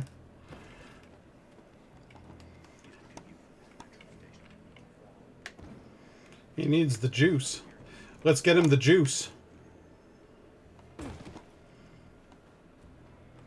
There's a windmill right there. I could continue with the quest, but I'd rather do the windmill, so I'm going to do that. We'll come back to the quest.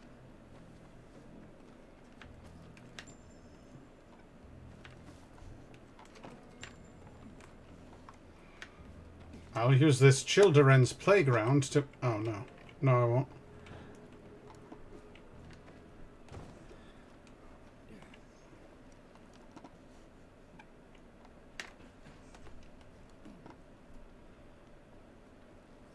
Oh my god, it takes so much stamina to do anything.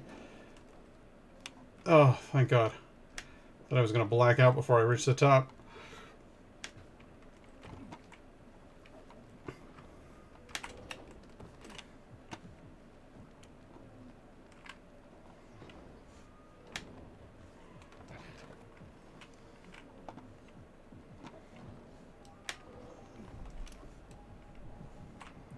Here we go.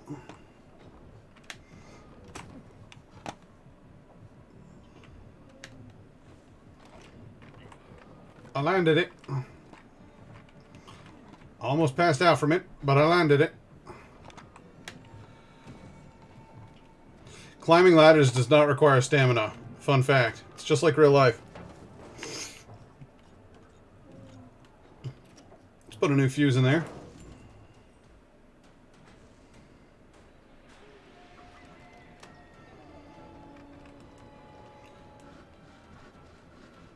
In this territory, the PKs are the ones who are in charge, so they get to build up the land or the windmill, and then they spontaneously change the windmill's shape.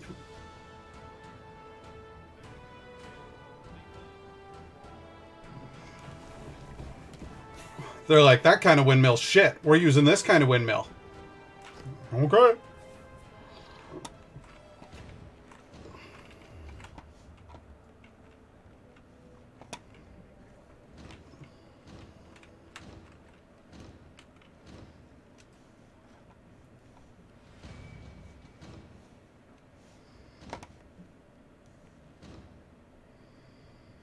They go through an incredible amount of blue paint.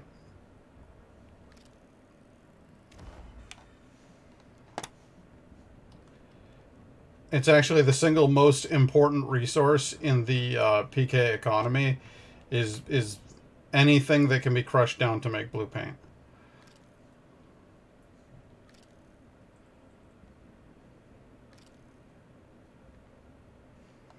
A little glitchiness there. A little bit of trouble there. Yeah. Rustic. Yeah.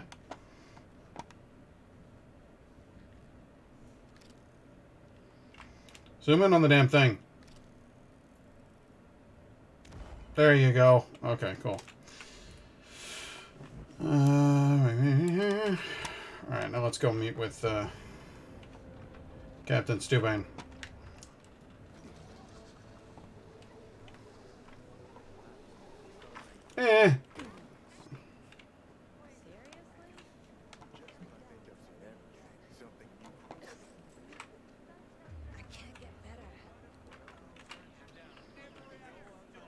Hey man, can I buy all of your crafting materials? I'd sure love that. It's weird, it's like every time I buy something you get more oxidizers in stock.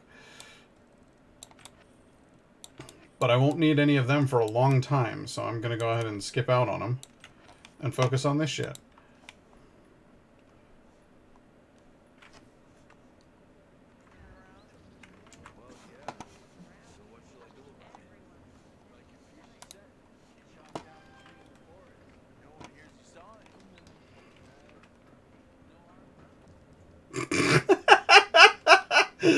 That's my favorite thing I've heard in the game so far. Like Confucius says, man, if you saw a tree down in the woods and no one hears you sawing, no harm done. It's exactly what he said, by the way. It's a word-for-word quote. Whose lower body is glowing?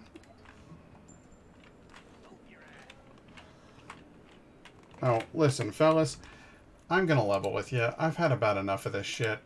So I'm gonna go ahead and equip weapons that are of devastating power. And that's just gonna be how it works from here on out. Okay? This nailed stick getting replaced by a stinky pipe. This thing here only does 19 damage, being replaced with that thing over there that does 25. This thing here, 18 damage? No, 20 damage now. Okay?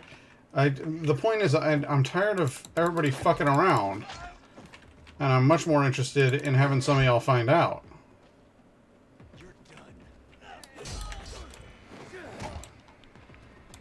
Who's going around smelling the pipes? It's a good question.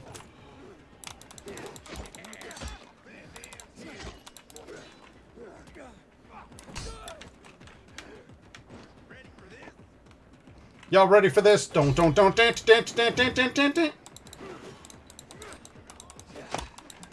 Spry movements there, fella.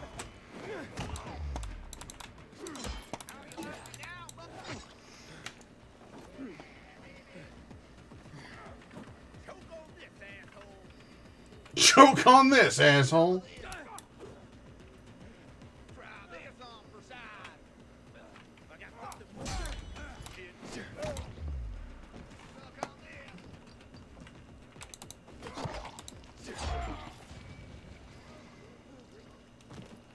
Hey, Lynn, how you doing? I just cut a man's head off, and he's still making defensive gestures at me. He seems confused about whether he's dead or not. How do I reassure him that he's quite dead? There he goes, alright.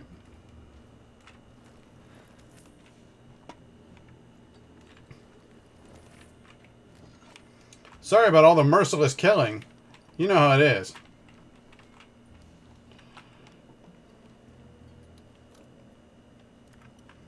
Few days off, nice. If you look carefully at my face, you can see that I've actually been out in the sun.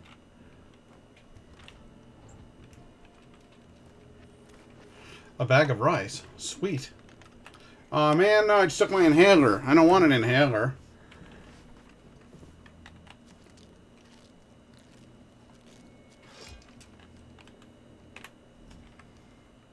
Okay, I have this available to me. I'm gonna update firm. There we go. Okay.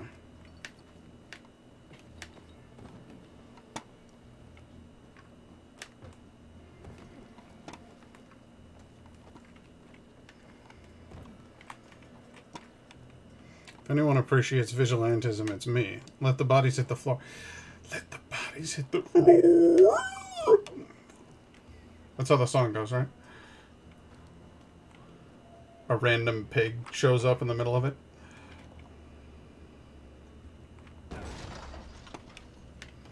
Alright, Hakon, what's going on, man? Why do I have to meet you on a rooftop? What do you want? So, what did they want from you?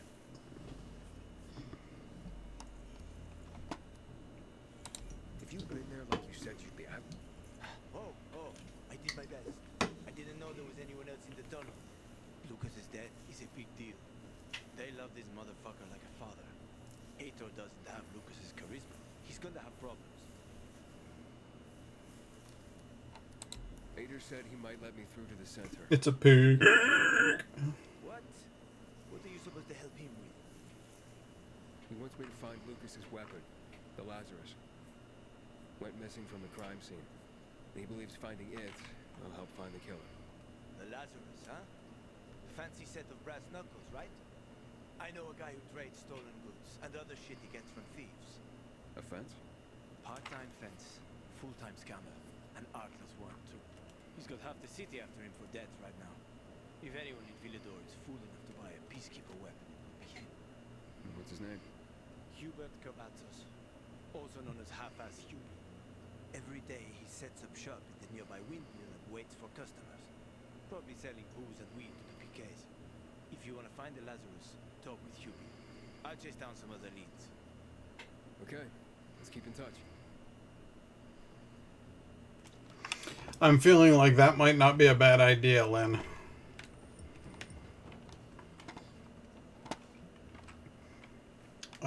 We were talking about that at the beginning of the stream, about how it's difficult to have a hopeful outlook right now. It's difficult to feel positive right now with all the crazy shit that's happening. Gas prices here in the United States are going to be substantially higher than what we're used to dealing with, but what we're used to dealing with is substantially lower than what Europe has been dealing with for decades. America has prioritized oil for a very, very long time. We've always had lower prices than them. So it's kind of funny when we complain about oil prices. They're like, shut up! There's other more severe things that are going to go down. Of course, the Americans will throw tantrums nonetheless. It's just kind of what we do. So, and they'll all blame it on Joe Biden because, you know, he's the one who invaded Ukraine. Shit, these nuts. Like half of your posts are just like.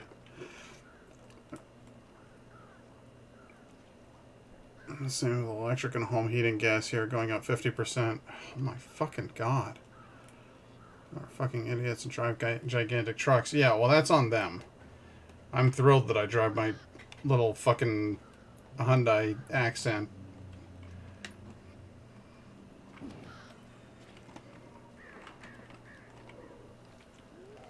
Guess who needs to clear some monsters out here?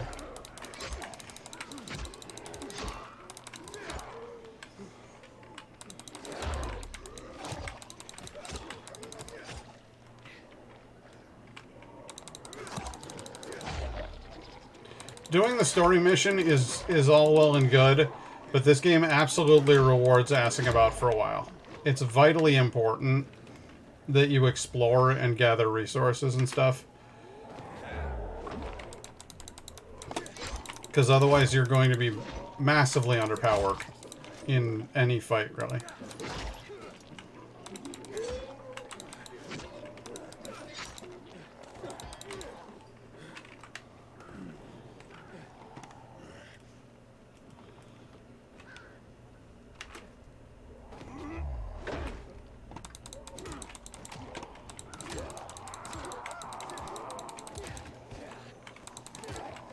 That guy's gonna go boom.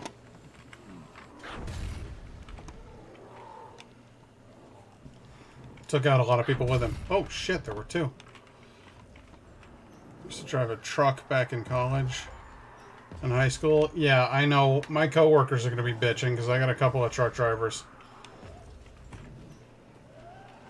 And again, I drive a frickin' Hyundai Accent and it gets actually really good gas mileage, even though it's frickin' over 10 years old.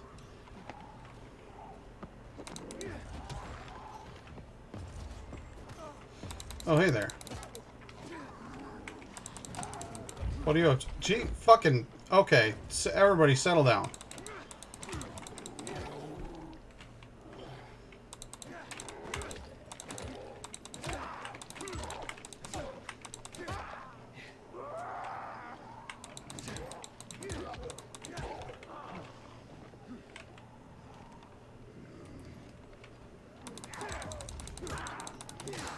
Yeah, well, and that's the thing, is that there's gonna need to be better alternatives. People are going to need to make use of other options. Because pretty soon it's not going to be viable to do the kind of things that we have been doing. And that's a scary thought, like when you realize you have to make lifestyle changes. to basically your core lifestyle, that's a lot. And that's not just for complaining people, that's for everybody.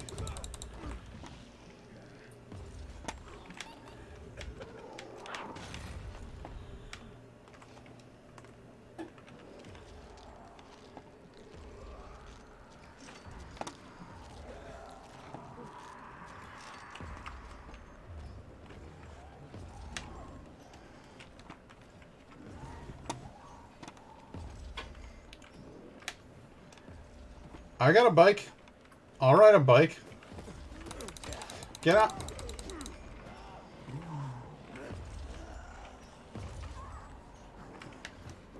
Haha.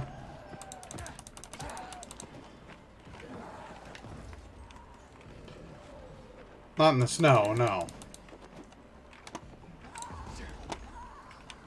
But if the weather continues to get brighter and sunnier, I'll take advantage of that.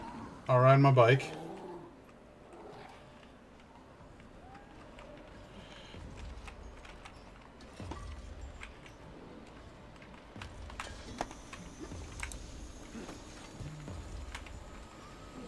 Come on, buddy. Over here. By the big fiery explosion thing.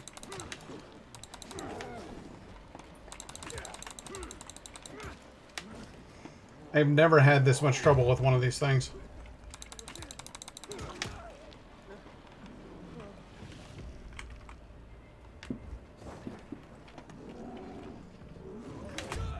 Ah, fuck.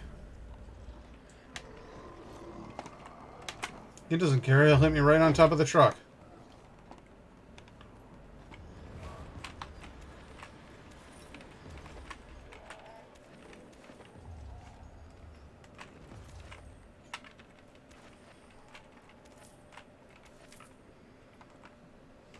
They're all over there. They like forgot I'm here. They don't care.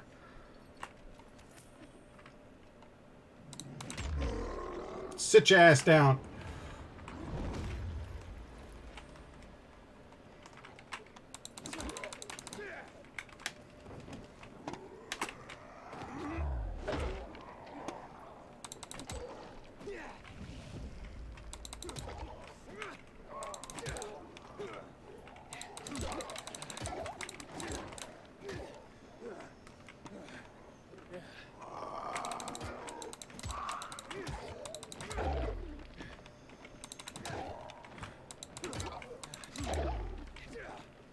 That one smells really bad.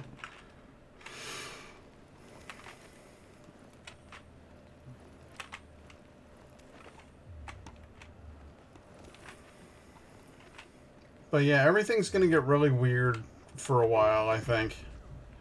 And I mean, here in the United States, over in Europe, it's already been weird for a while with Corona and everything, so I guess we're all a little bit used to living outside of our comfort zones compared to how we used to be. So that's a plus. But there is, it just seems like the stack of difficult shit keeps growing, and the relief ain't coming, you know?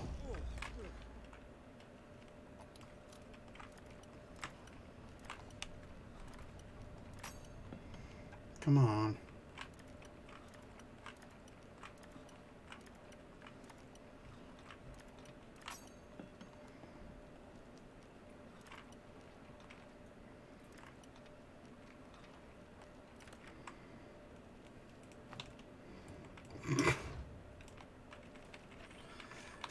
Prepare for the end times, people, he says. I told you, I can't get into that mentality.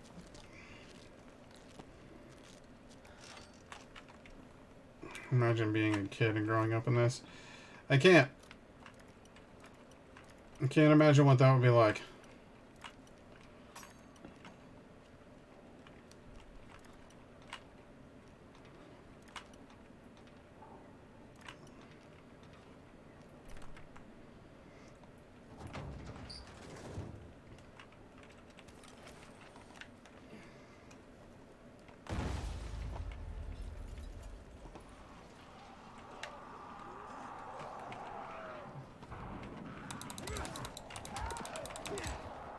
For some reason, when you complete looking through these things, something always explodes and a bunch of these dickheads always show up.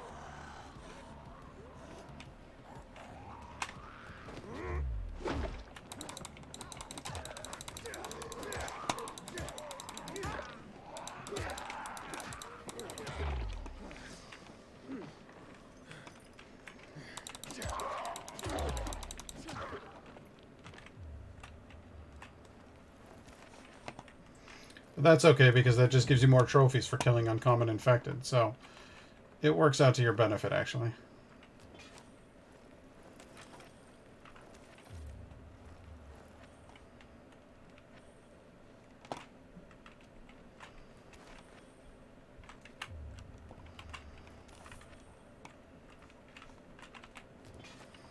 These chemicals don't look good.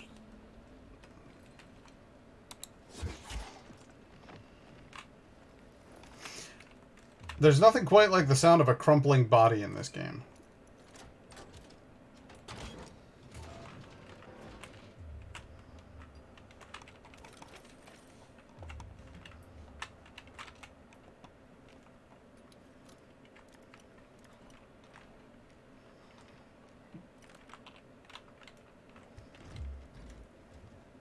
The spears are really nice. Firm shoes.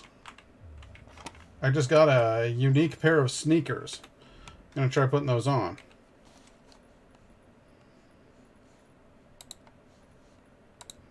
First of all, better hat.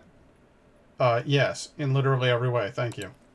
Better hat. Secondly, better arms. Better arms. Thirdly, I gotta have... No better shirt by now? Okay.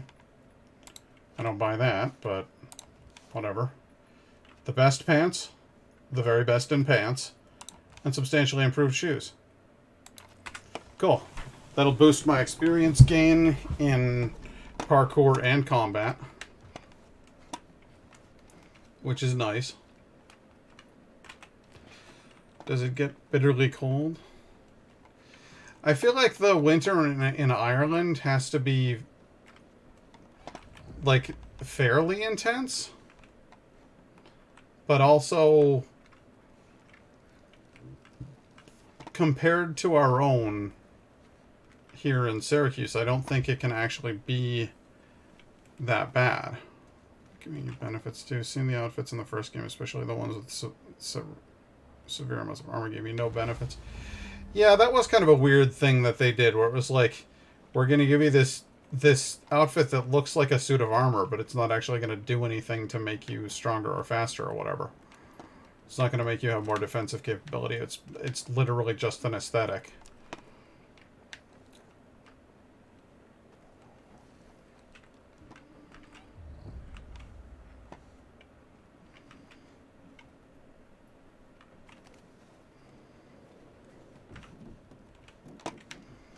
Yeah, I'm not going in here. Not during the day. Yeah, it's always kind of cold here anyway, like right on the Irish Sea, and a day with more. That 20 Celsius outside here is rare here, so winters can be bitterly cold.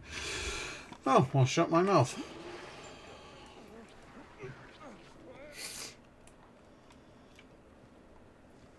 Somebody's shouting for mercy. That means bandits. Hey, bandits, how you doing?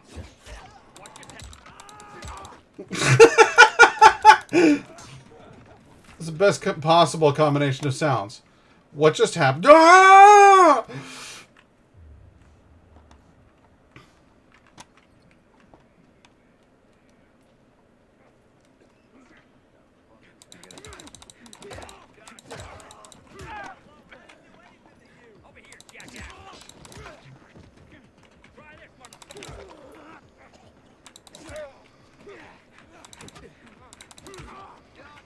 Hey, D's nuts, it's you.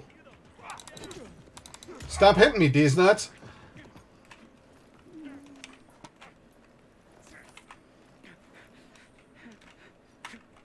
All right, settle down, bud. They're gone. They left your weapon on you? I had to put you down, dog. Sorry, son, the dog was rabbit. Had to put it down. Did I just quote The Mask? Yes, I did. Am I proud of it? No. I grew up in Messina, which is on the U.S.-Canada border. I get ice storm. So, for real? Oh, that's impressive. You cut into a wall and you managed to hit me?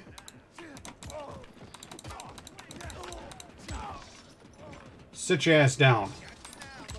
I said sit down.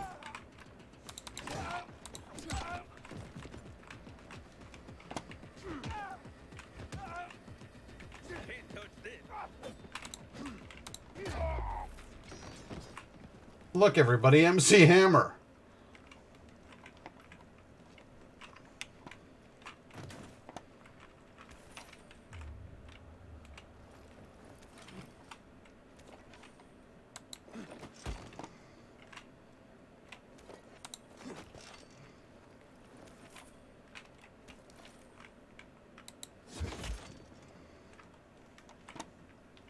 I put the spear up his ass.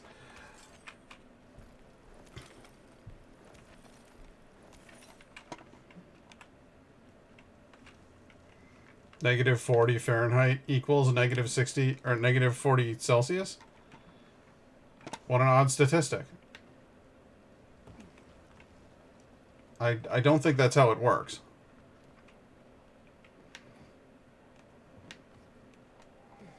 Well, I guess 4... So it must be positive 40.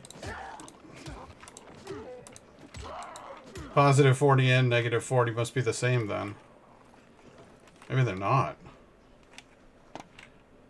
Maybe nothing makes sense. Wait, hang on. Sorry, I got distracted by those Bim Bambinos. And by that I mean the bandits there. And what I really want to know is... Can I climb that windmill?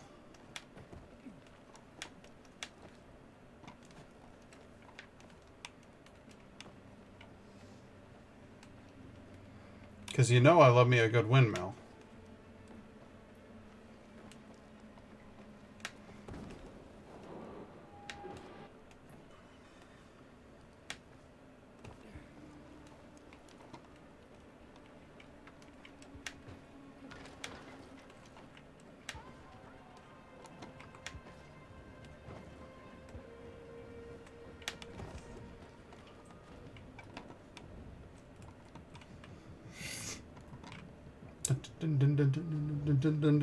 Well, this one doesn't seem particularly difficult.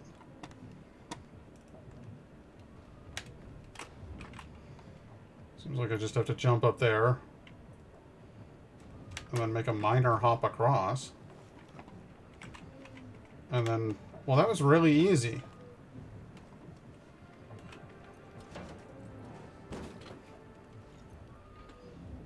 Just shove this piece of metal into a live... Yep, there we go.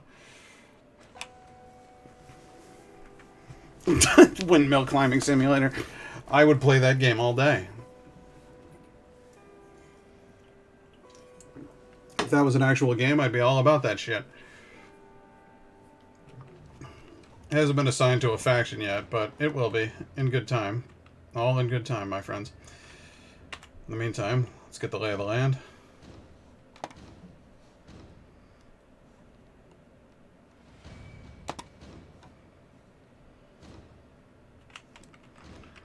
Why don't we just hop over here and see that from a slightly different angle. There you are. Little Night Runner sign. Oh. Weird house. Military drop zone. Nice. I do risk windmill cancer when I climb up here. Looks like I've seen everything I can see from this vantage point. Willow windmill. Okay. Well, you know what I got to do now. I've seen one windmill from another windmill. I have to go to it. That's how these things work.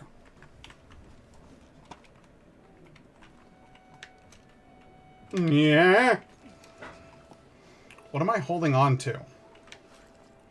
Indigo pointed that out, and I was like, I don't actually know. Is my character just grabbing those by his hands? I hope not.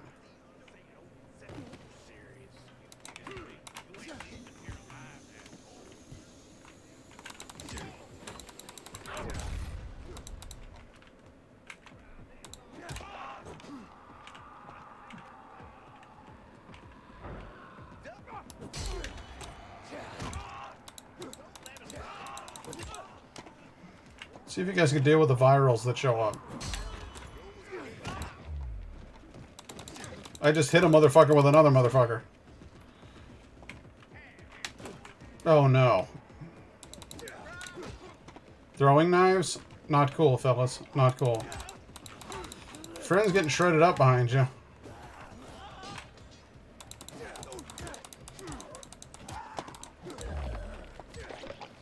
Nice. Stacked them all into a neat little pile. 1, 2, 3. You're out of the pile.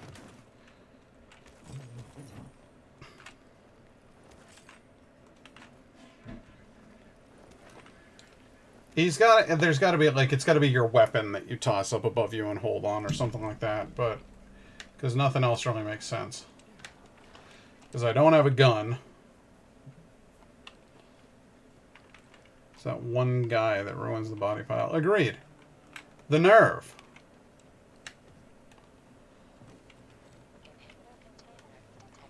There's an inhibitor container.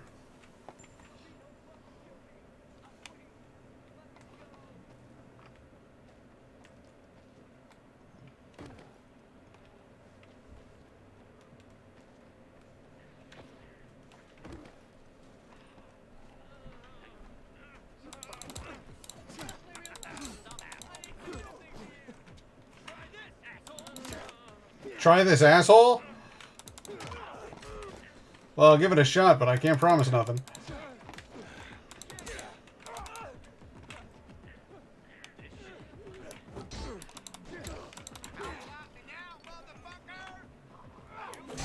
About as much as I like that asshole. Hey, no. You don't call your friends. Oh, great. They're bringing in the boys. What, are you turning into a frickin' pirate cowboy? Yeehaw! What?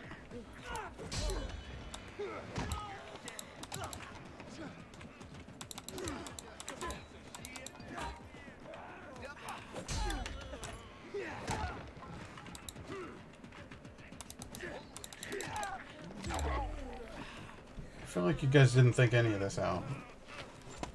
I mean, you had the guy dead to rights, and you tied him up and taunted him.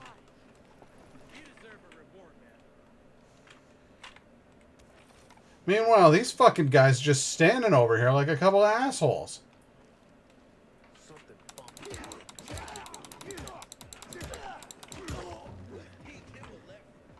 I'll show you something funky.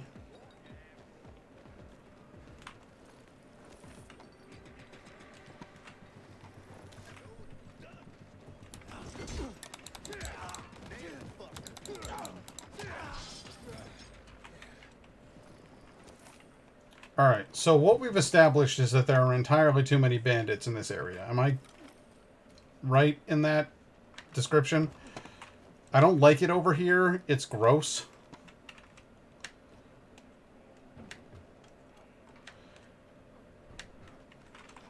Seriously? Ow, you dick!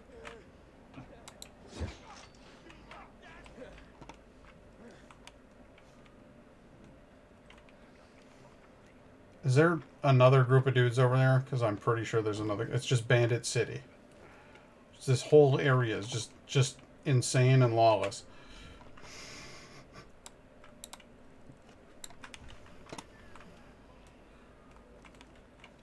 They don't even know me.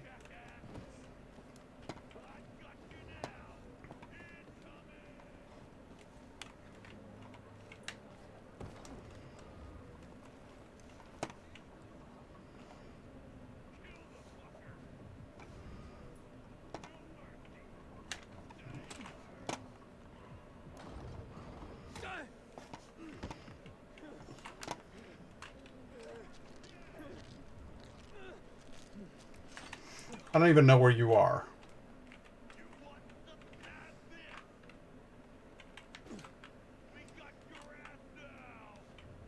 Have you? Alright, I'm coming over there.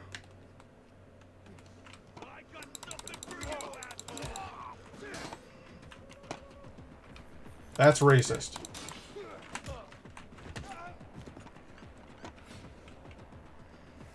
Encounter failed. I would call it a rousing success. The second date kind of thing, if you're brave. Showing someone the stinky pipe sounds oh my god. Showing someone the stinky pipe sounds like a third date kind of thing.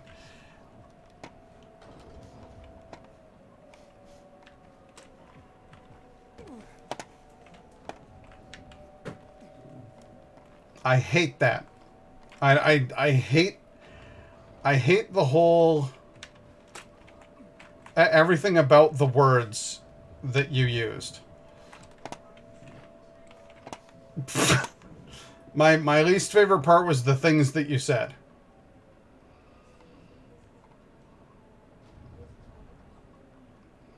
What even fucking...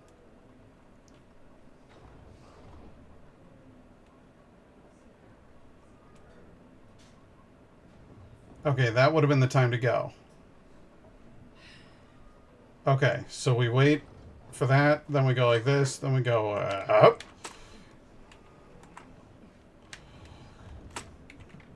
And then we... Okay, there we are.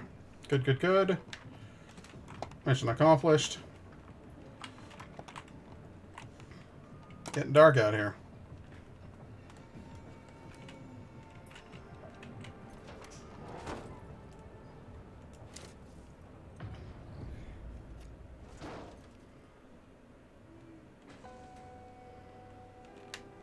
I think I can skip that one. I can skip that too. Alright, so we've set up Willow the Windmill. Willow the Windmill. It's an ancient ghost from the bog.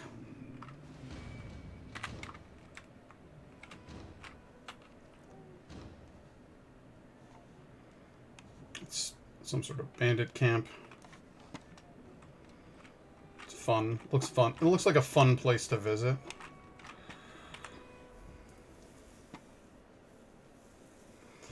What else can I do to get more points? I could try to climb... Oh, God. No, well, no, I don't want to do that at night. I don't want to do any of this shit at night. Pat was saying he was going to show some bandits something funky, and I asked him if he was going to show them his weapon called the Stinky Pipe. Yeah, showing someone the Stinky Pipe is... technically... It is funky. It fits into that that verbal description.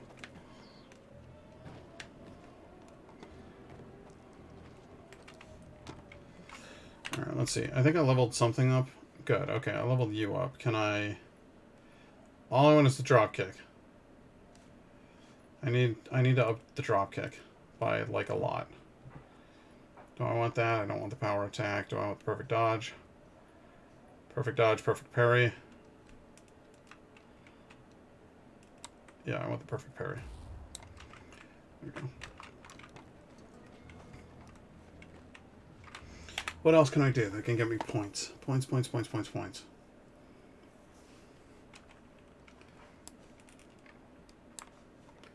Go down there, go down there, go down there. Can't climb that yet. One of you. I could kill one of you. Okay, this will be a fun little challenge.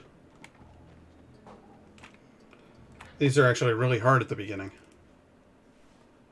Fellas, if you've got a stinky pipe, go see a doctor. I agree. If it ain't clean, it sure is mean. You know? That's what my doc always said to me. He did not actually at any point say those exact words, but the I believe that he would have if he'd thought of it himself.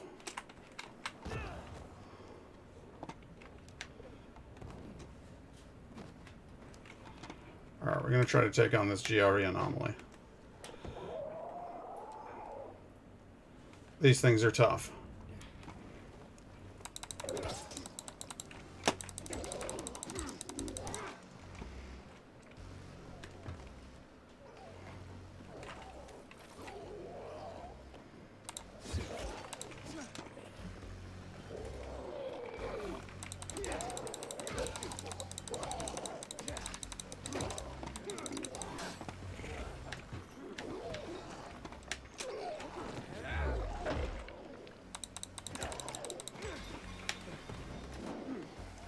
Okay, now you're in trouble.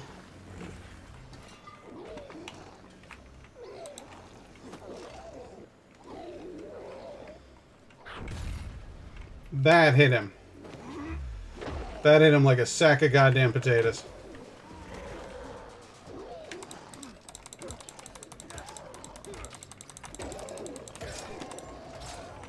And he's down! Awesome. So those things literally raise the dead.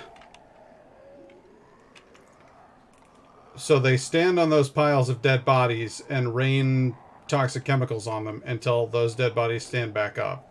So those things are bad news fucking bears.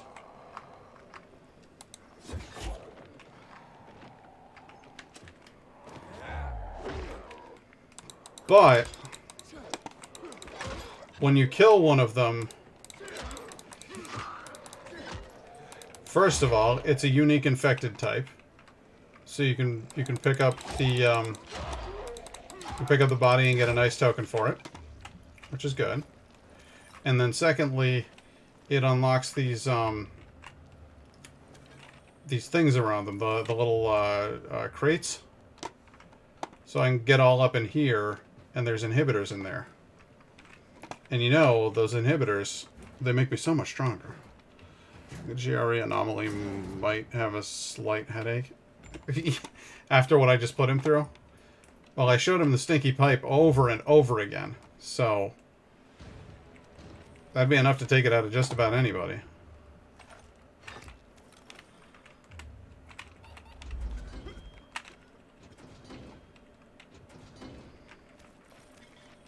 And if he's got a slight headache, he can always take some Asperfen.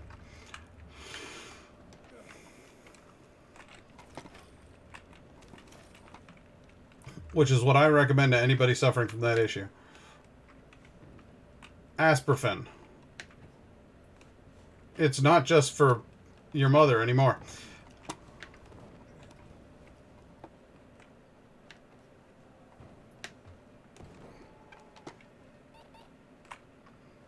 I know. I know.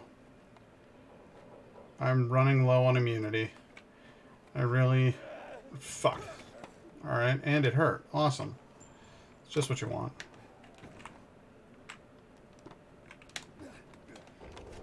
Yeah.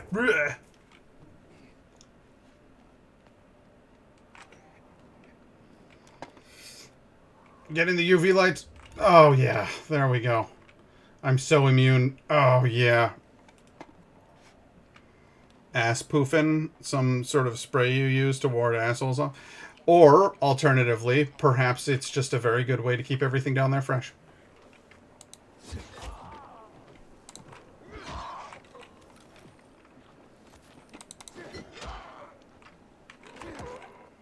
Get off my roof.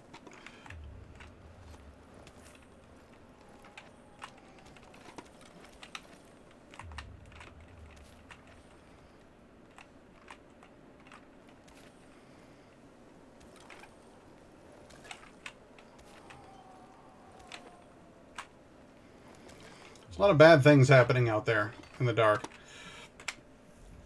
Where else can I find more of those? I've done that one. There's one. We work our way over there. Think we can do it? Think you can do it?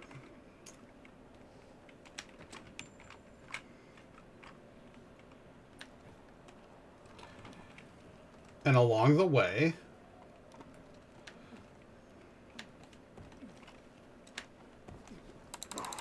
Get... Oh, you sneaky fucker. See, he said it takes serious hunting skills to kill one of those things. You just run up and hit him. It's not hard at all.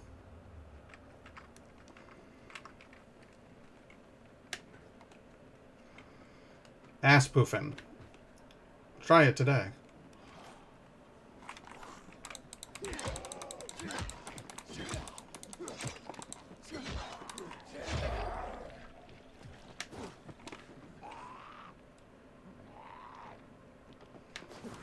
Got a little something hanging out there, sister.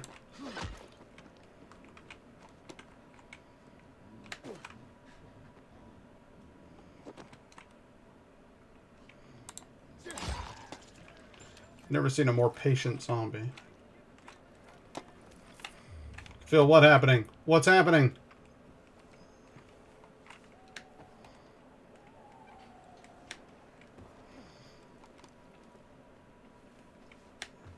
He's like, it's happening. I am in so much pain. Take a booster. You're good, buddy. What were you about to turn? Thankful I am. Here, take this. You're most welcome, sir.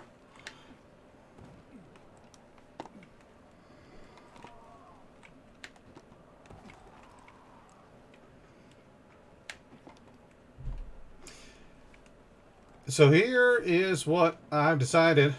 I'm gonna go across this town and try to kill that thing. How dare you climb out of there while I'm on it? Scared the hell out of me. Low immunity. What a surprise.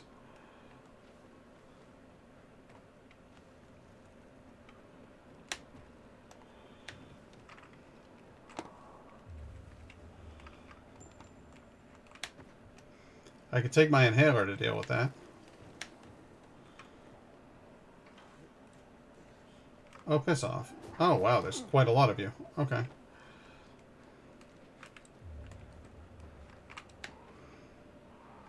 Yeah.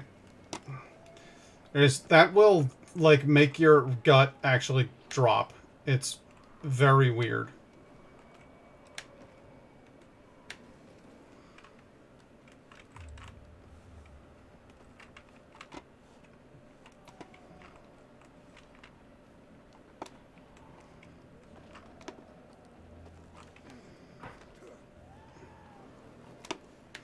And if I'm not careful, I'm gonna fucking turn.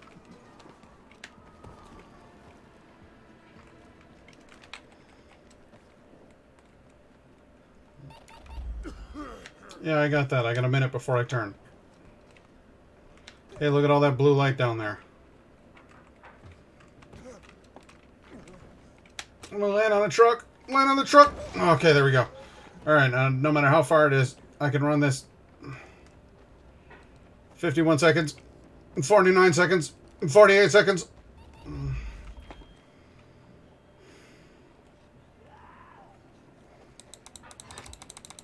Lighten up.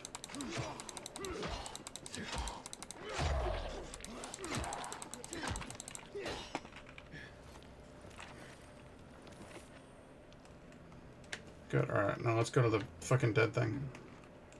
Dead things, Mikey, dead things.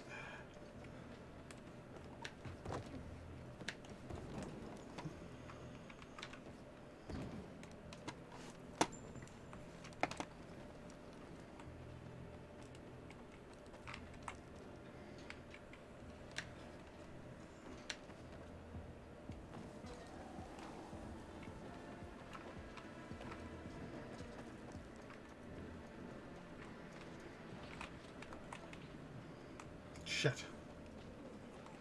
Need to get across here. Best I'm gonna get is a wall. Yeah. There we go. Hell yeah. Not one of you. I fucking hate those guys. They got all the armor on. They can take a beating. It's not fair. Alright, big fella.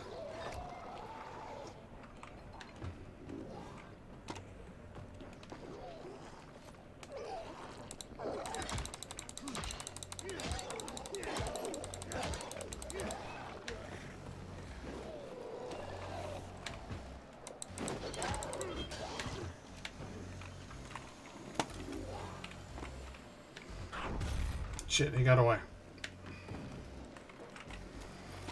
How do you like a spear?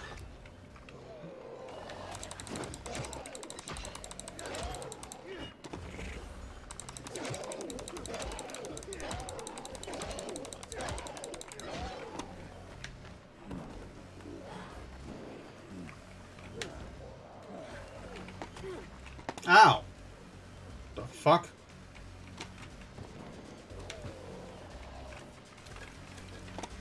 I'll take those. Cool.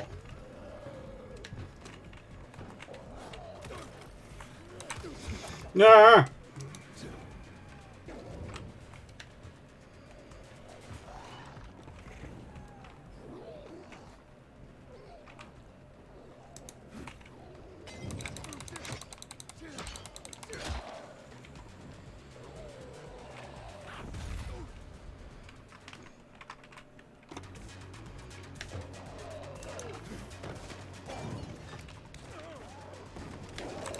How about a little fire, Scarecrow?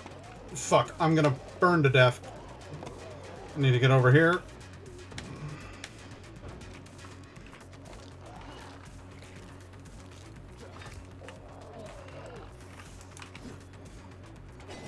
Think that's funny? Think you're the only person with projectile weapons? Look, all your little cronies are fucking dead.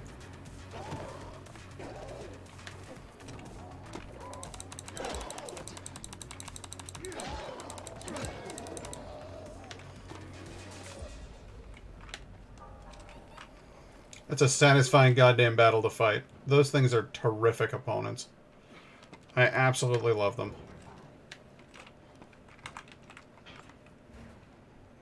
And those fights are a lot more satisfying when you're low level. When you're high level, you pretty much just cream them.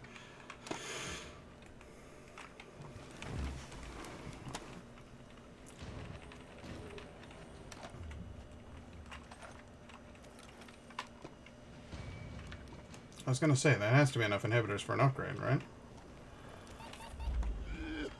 Okay. Well, then let's go ahead and take our inhaler. We're coughing an awful lot. Alright, and...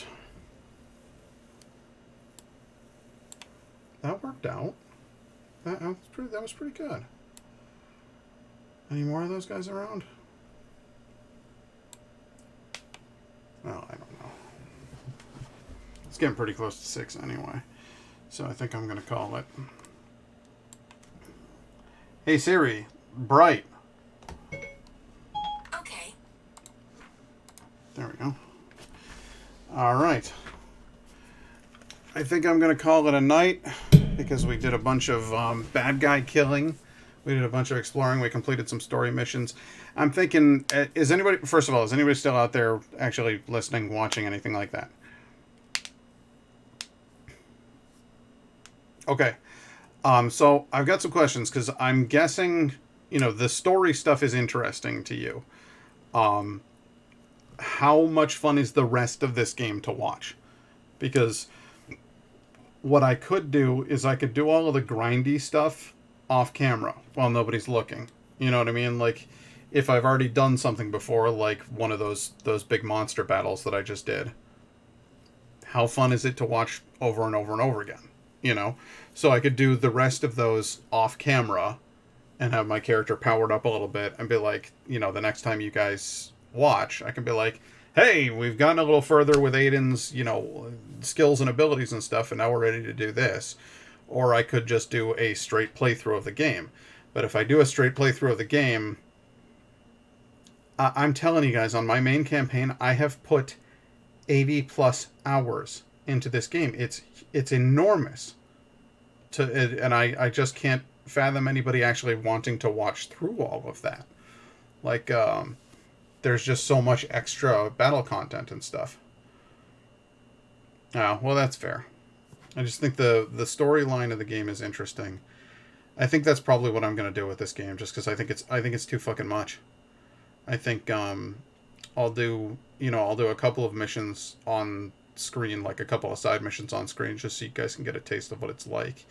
And then I think I'll do the story missions on screen. But I think all of the extra bonusy stuff, like I've shown you two anomalies, so I don't think you want to see more anomalies. I'll show you a dark hollow, which is where you sneak into like a creepy place underground and you have to fight like elite monsters. I'll show you what a GRE facility looks like inside, because they usually have crazy shit in there. But once you've seen 2 of each, I'll do all the rest off stream, and then that way you guys are getting like interesting new stuff to watch instead of just the same thing over and over again.